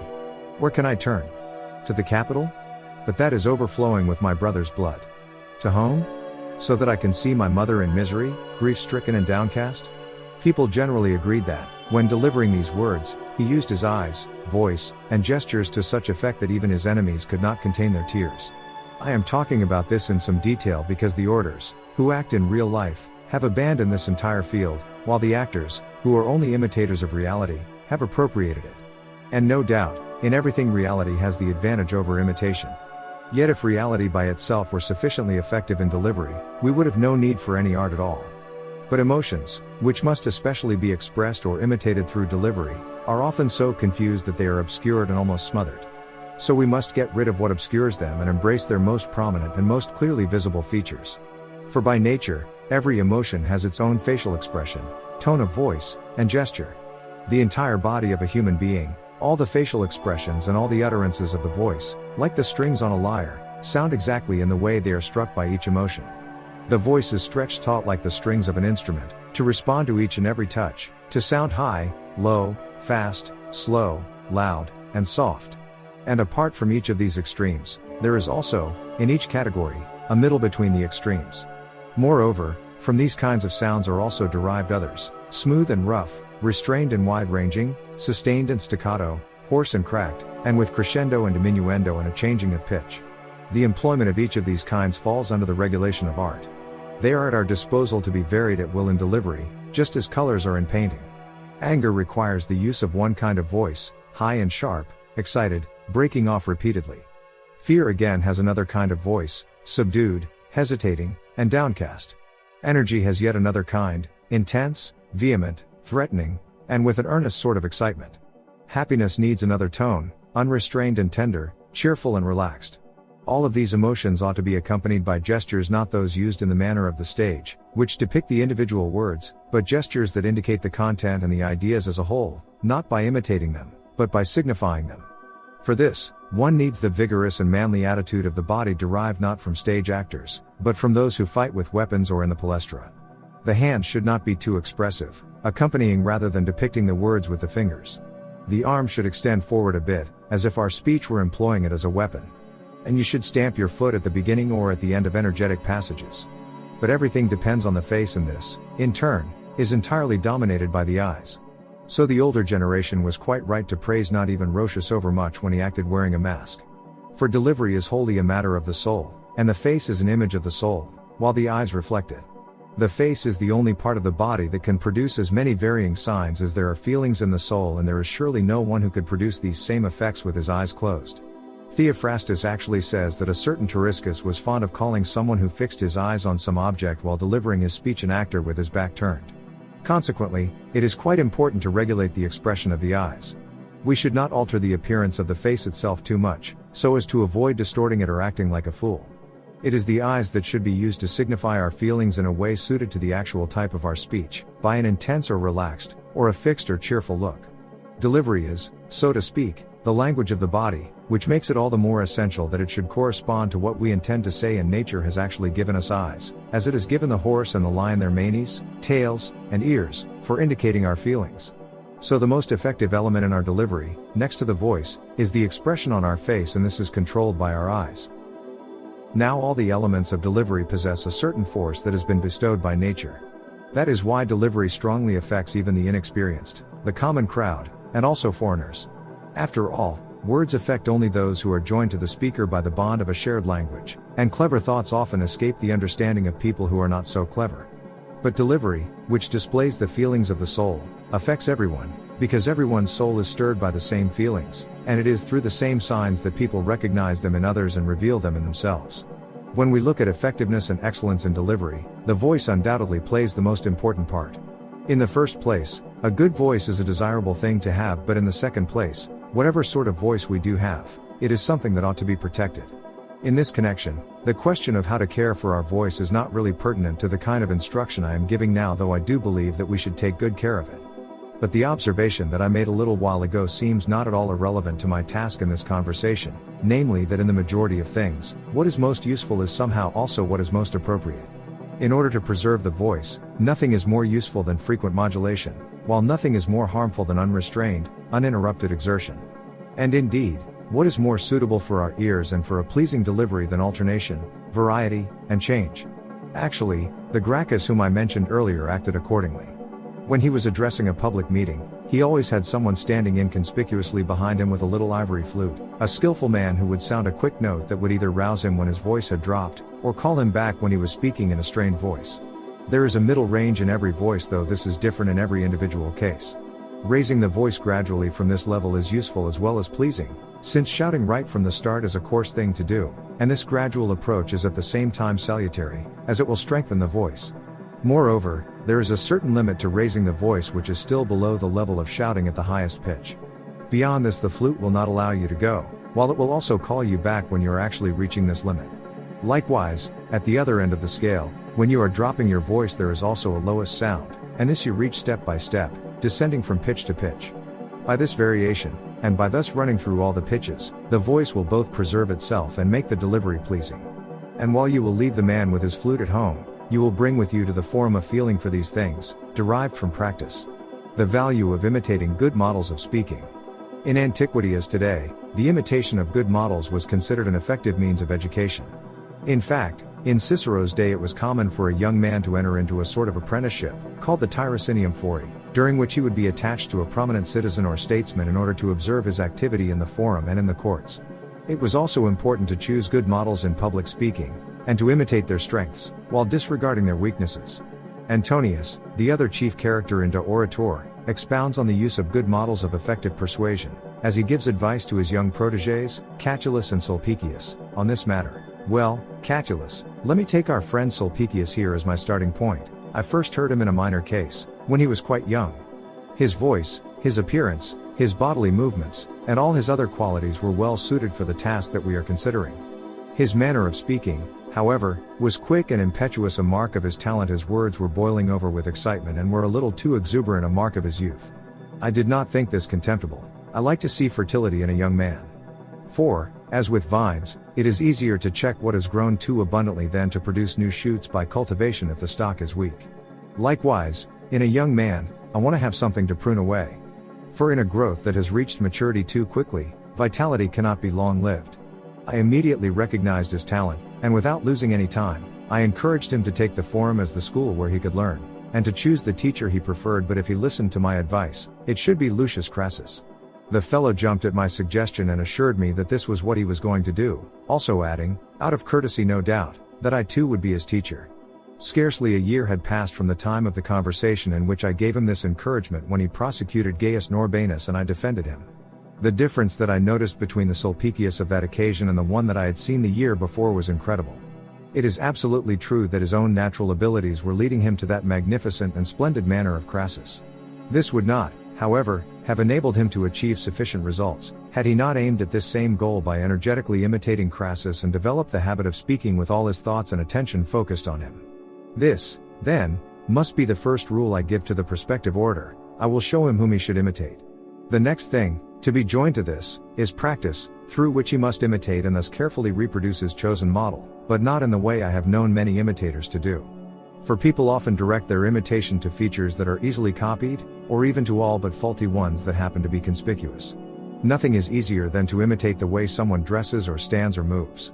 And surely if the model has some fault, it is no great thing to adopt that and to exhibit the same fault yourself, like this Fufius, who is raving on in the state even now, after losing his voice. His oratory fails to achieve the vigor of Gaius Fimbria which the latter certainly possessed, while he does imitate his distorted mouth and his broad pronunciation. But Fufius did not know how to choose the most suitable model for himself, and the model he did choose, he wanted to imitate even in terms of his faults. Anyone who is going to do things properly must, first, be very careful in making his choice, and he must also devote all his attention to attaining those qualities of his approved model that are truly outstanding. Whoever, then, wants to achieve such resemblance through imitation, must pursue this goal by frequent and extensive practice, and particularly by writing. Our friend Sulpicius's language would be much more compact, if he did this as it is. It occasionally has a sort of luxuriance about it, as farmers say about grass when it is at the height of its growth, which should be grazed down by the pen. The value of writing to prepare for effective speaking. The importance of learning to write clearly and cogently is well recognized in educational circles today. Increasing numbers, too, are acknowledging the importance of effective verbal communication as an important skill to be imparted to our students entering the world. The link between good speaking and good writing, while not readily apparent to some, was certainly clear to Cicero. As mentioned earlier, effective written composition entails the activities of invention, arrangement, and style, the first three of the 5 activities of the orator, and as such serves as a model exercise in training for effective speaking. For my part, said Crassus, I approve of your habit of taking as a starting point some case very similar to those brought into the forum, and of speaking on it in a manner that is as true to life as possible. Most people, however, when doing this, merely exercise their voices and not very knowledgeably at that, build their strength, quicken the speed of their tongues, and revel in the flood of their words. They have heard the saying that the way to become a speaker is to speak, and this misleads them. For there is another saying that is equally true: the easiest way to become a wretched speaker is to speak wretchedly. For this reason, although it is also useful, in these practice sessions of yours, to speak extemporaneously on a regular basis, it is still more useful to take some time for reflection, in order to speak better prepared and with greater care. What is most fundamental, however, is something that, to be honest, we do least of all, for it involves a great deal of effort, which most of us try to avoid. I mean writing as much as possible. It is the pen, that is the best and most eminent teacher and creator of speaking. And I am saying this with very good reason. If extemporaneous and random speech is easily surpassed by preparation and reflection, the latter, in turn, will certainly be outdone by constant and diligent writing. For as we investigate the matter and consider it with all of our powers of discernment, all commonplaces, at least as far as they are inherent in the subject on which we are writing, those provided by the art as well as those provided, in a way, by natural ability and intelligence, occur to us, revealing themselves to our minds. All the thoughts and all the words that are most appropriate to each type of subject, and that are most clear and brilliant, cannot help but pass under the point of our pen one after the other. In addition, writing perfects the ability of actually arranging and combining words, not in a poetic, but in a kind of oratorical measure and rhythm. These are the things that win a good orator shouts of approval and admiration, and no one will master them unless he has written long and written much, even if he has trained himself ever so vigorously in those extemporaneous speeches. Also, whoever comes to oratory after much practice in writing brings this ability along. Even when he is improvising, what he says will still turn out to resemble a written text. And what is more, should he take a piece of text with him when he is going to speak, once he has stopped following this, the remainder of his speech will continue to resemble it. A ship at full speed, when once the rowers rest upon their oars, still maintains its own momentum and course, even though the thrust of the oar strokes has been interrupted. The same thing happens in the case of a speech. When the written text leaves off, the remainder of the speech still maintains a like course, sped on by the similarity to what was written and by its impulse. What I used to do as a very young man in my daily practice sessions was to apply myself especially to the same exercise that I knew Gaius Carbo, my old enemy, had always employed. I would set up as a model some verses, as impressive as possible, or I would read a speech, as much of it as I could manage to memorize, and then I would express exactly what I had read, choosing different words as much as I could. But after a while, I noticed this method had a defect. The words that were most fitting in each case, and that were the finest and most distinguished, had already been appropriated by Ennius if I was practicing with his verses, or by Gracchus if I happened to use a speech of his as my model. If, therefore, I chose the same words, I gained nothing, and if I chose others, I was actually doing myself harm, because I was getting used to employing words that were less appropriate. Afterward, it seemed a good idea, and this was the practice I adopted when I was a bit older, to take speeches of the great orators from Greece and reformulate them. The advantage of choosing these was not only that, when rendering in Latin what I had read in Greek, I could use the finest words that were nevertheless common, but also that, by imitating Greek words, I could coin certain others that were new to our language provided they were appropriate. The requirements and education of the ideal speaker as we look back on the entries in this brief volume, and consider the activities of the speaker and rhetorical precepts offered in the typical rhetorical handbooks of Cicero's day, we realize that we have encountered only the proverbial tip of the iceberg. A full accounting of all the rules for persuasion would fill many volumes of this size. Moreover, according to Cicero, the precepts for persuasion contained in the typical handbooks are only a small part of what goes into creating a real speaker, one who possesses the genuine power and ability to persuade his listeners. The challenge of speaking effectively in public is a monumental one, and to do so with effectiveness and success requires not merely knowledge of the precepts of the art of rhetoric, a considerable amount of inborn talent, and diligent practice, but also a capacious knowledge, broad and deep, of those subjects that we still know today as the liberal arts. It is fitting to conclude our survey of Ciceronian persuasion where Cicero himself begins in the preface of De Orator, addressed to his brother, Quintus. Marcus speaks at some length about the difficulty of becoming a great speaker, and he outlines what he considers the requisites of the ideal order, the exploration of which he then pursues in the subsequent pages of his great masterpiece. As he readily concedes, few people are up to such demands, but knowledge of the art, application of our intellects, and a broad education will help all of us to become more effective speakers, who know how to convince people and win an argument. For my part, whenever I reflect upon the greatest and most gifted men, it always seems that the following question requires an answer: why have more people come forward to distinguish themselves in every other art than in oratory? Turn your thoughts and attention where you will, and you see a great many who excel in each kind of endeavor, not merely in the minor arts, but in those we might call the most important. For instance, should anyone choose to evaluate the knowledge of illustrious men in terms of the usefulness or importance of their accomplishments, would he not grant precedence to the general over the orator? Yet there is no doubt that, even from our state alone, we could produce an almost endless list of absolutely outstanding leaders in war, but could name barely a few who have excelled in oratory. Furthermore, many have emerged who had the ability to guide and steer the state by wisdom and counsel, many in our own memory, more in our fathers, and even more in our ancestors, whereas for quite a long time there were no good speakers at all, and entire generations scarcely produced even a tolerable one. But some perhaps think that this art of oratory should be compared with other pursuits, namely those involved with abstruse branches of study and with varied and extensive reading, rather than with the qualities of the general or the wisdom of the good senator. If so, let them indeed turn their attention to these kinds of arts and examine who and how many have distinguished themselves in each. In this way, they will quite easily infer how very small the number of orators is and always has been. For instance, as you of course know, the most learned consider philosophy, as the Greeks call it, to be the creator and mother of all the valuable arts, so to speak. Yet even here in philosophy, it is difficult to reckon how many people there have been so notable for their abundant knowledge and for the variety and vast range of their studies, who have not only worked as specialists in one single area, but have embraced all that exists in their thorough investigations or their dialectical reasonings.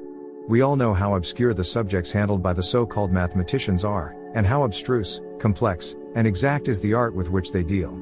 Yet even in this area, so many geniuses have emerged that almost no one who has devoted his energies to mastering it appears to have been unsuccessful. As to the theory of music, and the study of language and literature so popular nowadays, the profession of the so-called grammarians, has anyone really dedicated himself to them without managing to acquire enough knowledge to cover the complete, almost infinite range and material of those arts?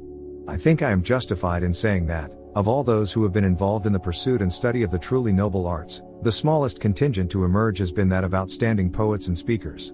Yet again, if you look at this group, where excellence is so very rare, and are willing to make a careful selection both from our number and from that of the Greeks, you will find that there have been far fewer good orators than good poets. This fact is all the more amazing when we realize that the study of the other arts draws as a rule upon abstruse and hidden sources, whereas all the procedures of oratory lie within everyone's reach, and are concerned with everyday experience and with human nature and speech. This means that in the other arts the highest achievement is precisely that which is most remote from what the uninitiated can understand and perceive, whereas in oratory it is the worst possible fault to deviate from the ordinary mode of speaking and the generally accepted way of looking at things. One cannot even truly maintain that more people dedicate themselves to the other arts, or that those who do are motivated to master them because these offer more pleasure or richer hopes or greater rewards. And in this respect, I need not mention Greece, which has always aspired to the leading position in eloquence, or the famous city of Athens, the inventor of all learning, where oratory in its highest form was both discovered and perfected, for surely even in this community of ours, no study has ever enjoyed more vigorous popularity than the study of eloquence.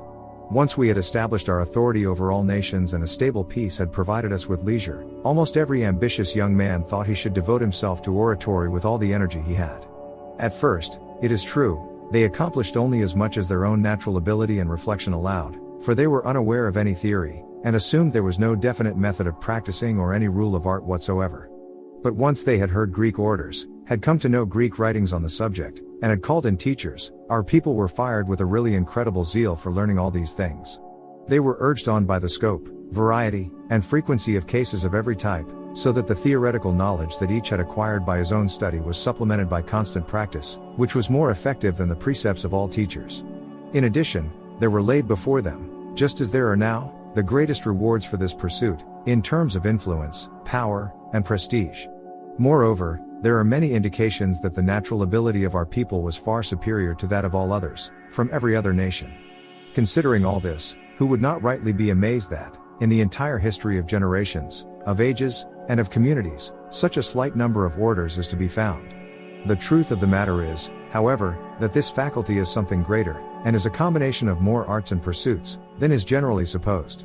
For, in view of the enormous number of apprentices, the rich supply of available teachers, the exceptional talents engaged, the infinite variety of cases, and the utterly magnificent rewards held out for eloquence, the only conceivable explanation of this scarcity is surely the incredible scope and difficulty of oratory.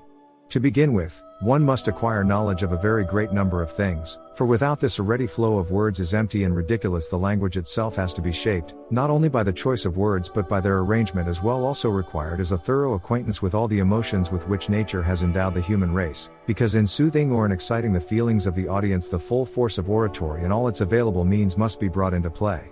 In addition, it is essential to possess a certain esprit and humor, the culture that befits a gentleman, and an ability to be quick and concise in rebuttal as well as attack, combined with refinement, grace, and urbanity.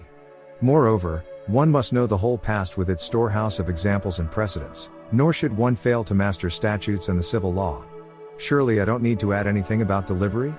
This must be regulated by the movement of the body, by gesture, by facial expression, and by inflecting and varying the voice.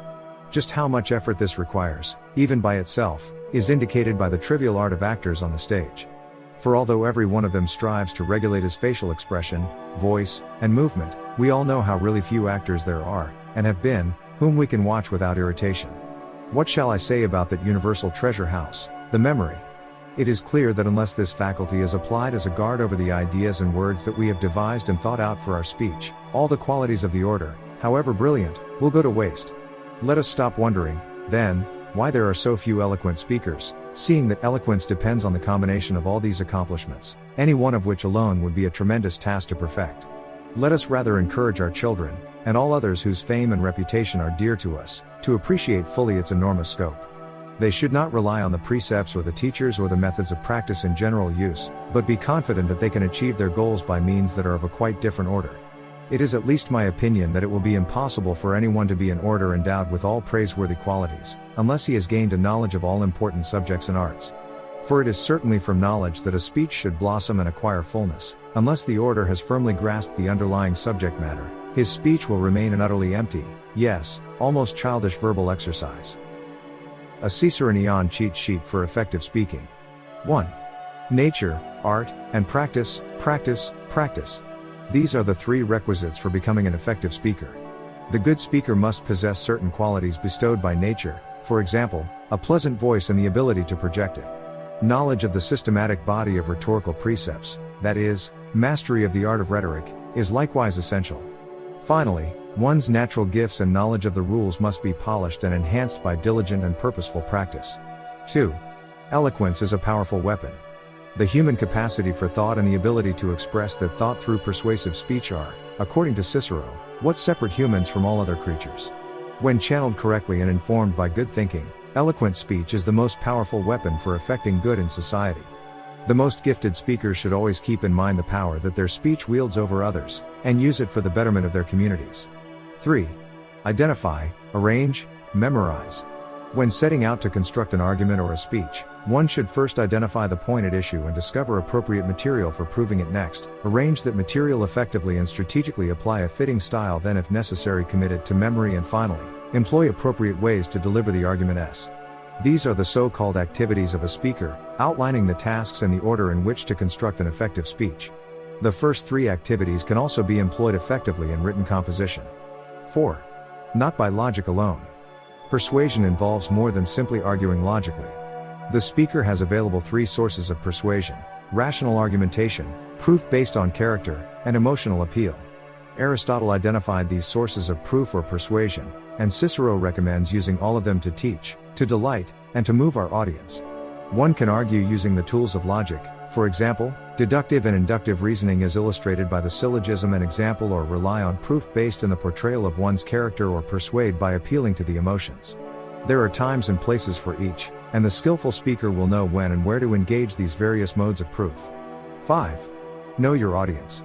When actually composing the words, sentences, and paragraphs of an argument or a speech, the speaker should remember that different styles exist, and that a particular occasion and audience demand a particular and suitable style, be it the plain, middle, or grand. It makes a difference whether one is arguing with a friend, or presenting a position paper in a class, or arguing a brief before a court of law. The effective speaker will adapt his or her level of style according to the occasion and the audience that is being addressed. 6. Be clear, be correct.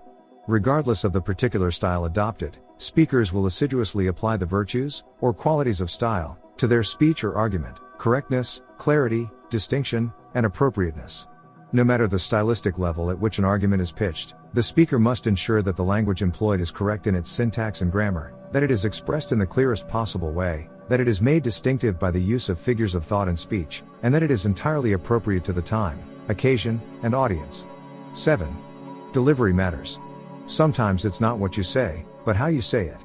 Cicero understood and appreciated the power of delivery, that is, the way a speech or argument is presented. All of us, perhaps, have experienced a teacher who was in possession of a brilliant intellect and encyclopedic knowledge of a subject, but could not present that material clearly and cogently. Conversely, we have perhaps also heard a politician or a salesman sweep people off their feet with a dazzling presentation that, under closer inspection, lacks any real substance. Effective delivery of an argument or a speech, employing both voice and gesture skillfully, can be the decisive factor in winning an argument. 8. Imitation is the sincerest form of flattery and more. Cicero believed strongly in finding good models to imitate. The best speakers are those who have identified excellent models and who have made it a habit to imitate their strengths, while leaving aside their weaknesses. Several models are worthy of consideration, gleaning what is best from each. 9. The pen is often mightier than the sword. The tongue may be a gifted speaker's most important weapon, but the pen, according to Cicero, is close behind. If you wish to improve your speaking ability, writing and writing variously and much is, Cicero maintains, the key to achieving your goal. 10. Words, without substance, are hollow things. Cicero believed firmly that the most effective, persuasive speech follows naturally from the underlying subject matter. Without solid and extensive knowledge as a foundation, the words that flow from a speaker's mouth are nothing but child's prattle. For this reason, Cicero's ideal speaker is one who not only knows and understands the rules as outlined in the art of rhetoric, but even more importantly is a person who is steeped in the knowledge of literature, history, law, philosophy, in short, in all of those subjects we know today as the liberal arts. As an earlier Roman, Cato the Elder, was fond of saying, rem tene, verba sequentur, grasp the subject, the words will follow.